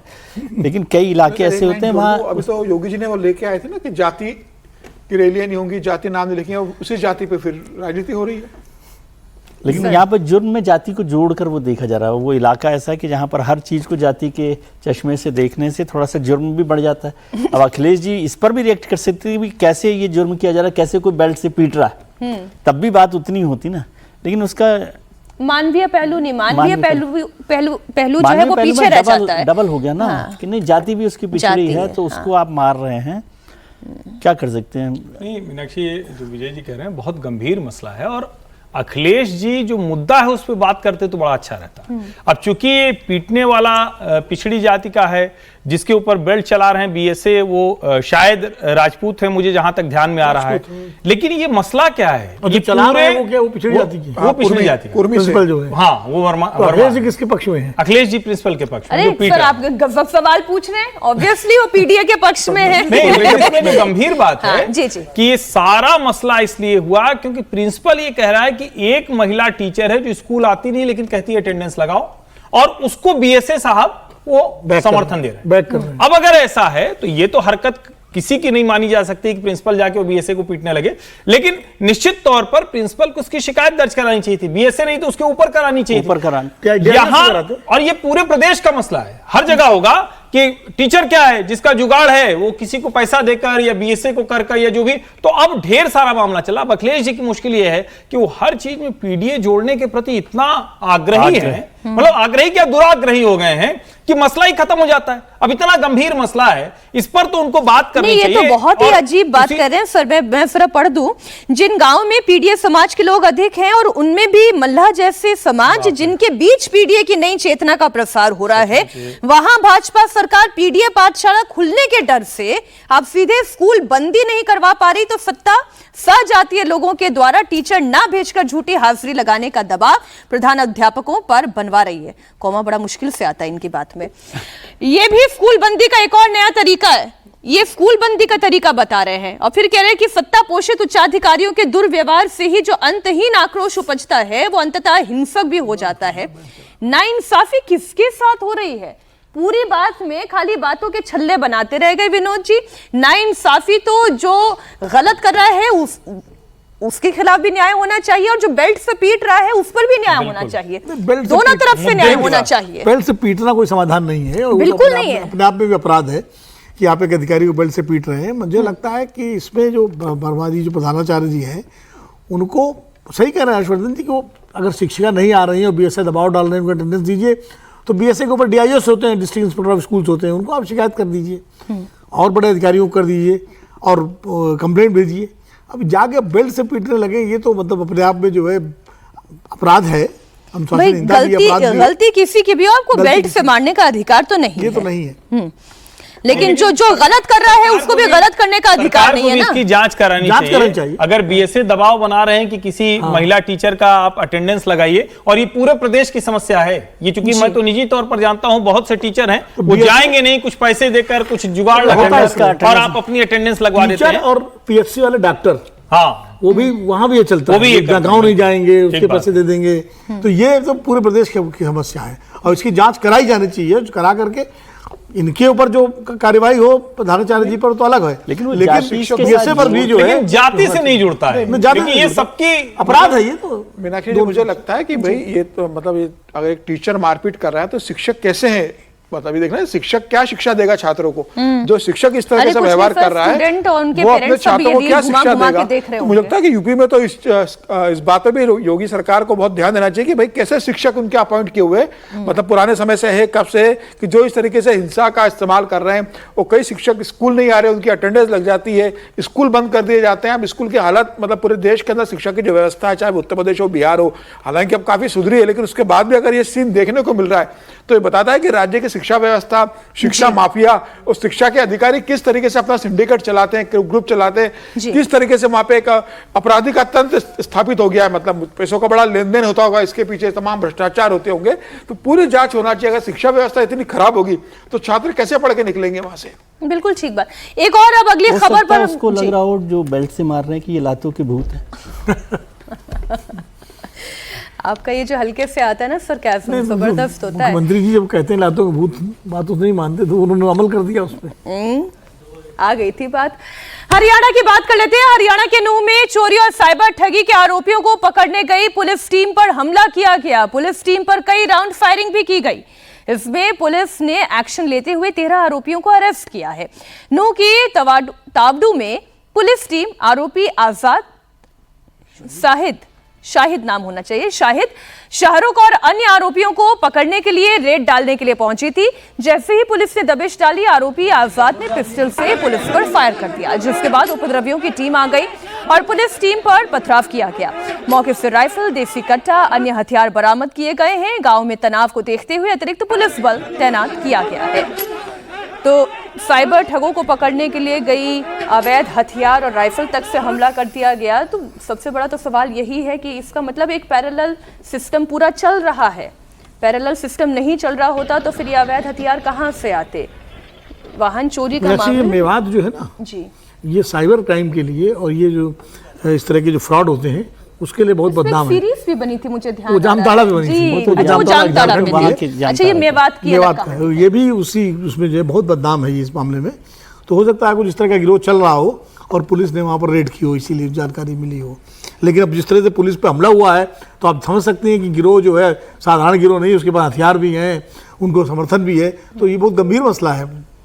पुलिस पर सीधा हमला कर दिया गया, खुला हमला है। दुस्साहस है पुलिस पर हमला। आमतौर पर तो पुलिस की वर्दी लेके लोग भागते थे, लेकिन पुलिस पे हमला करना तो ये साधारण बात नहीं है। 50 लोगों के खिलाफ FIR दर्ज किया गया और 13 लोग गिरफ्तार किए गए हैं। बहुत दुस्साहस की बात नहीं। जिस कम्युनिटी के लोग हैं उनको तो आदत ही है ना कि जहाँ पुलिस की वर्दी दिखे, जहाँ कानून के पालन करने वाले लोग हो, वहाँ गैर कानूनी काम करो। गैर कानूनी काम रोकने के लिए कोई आया तो उसके ऊपर हमला कर दो।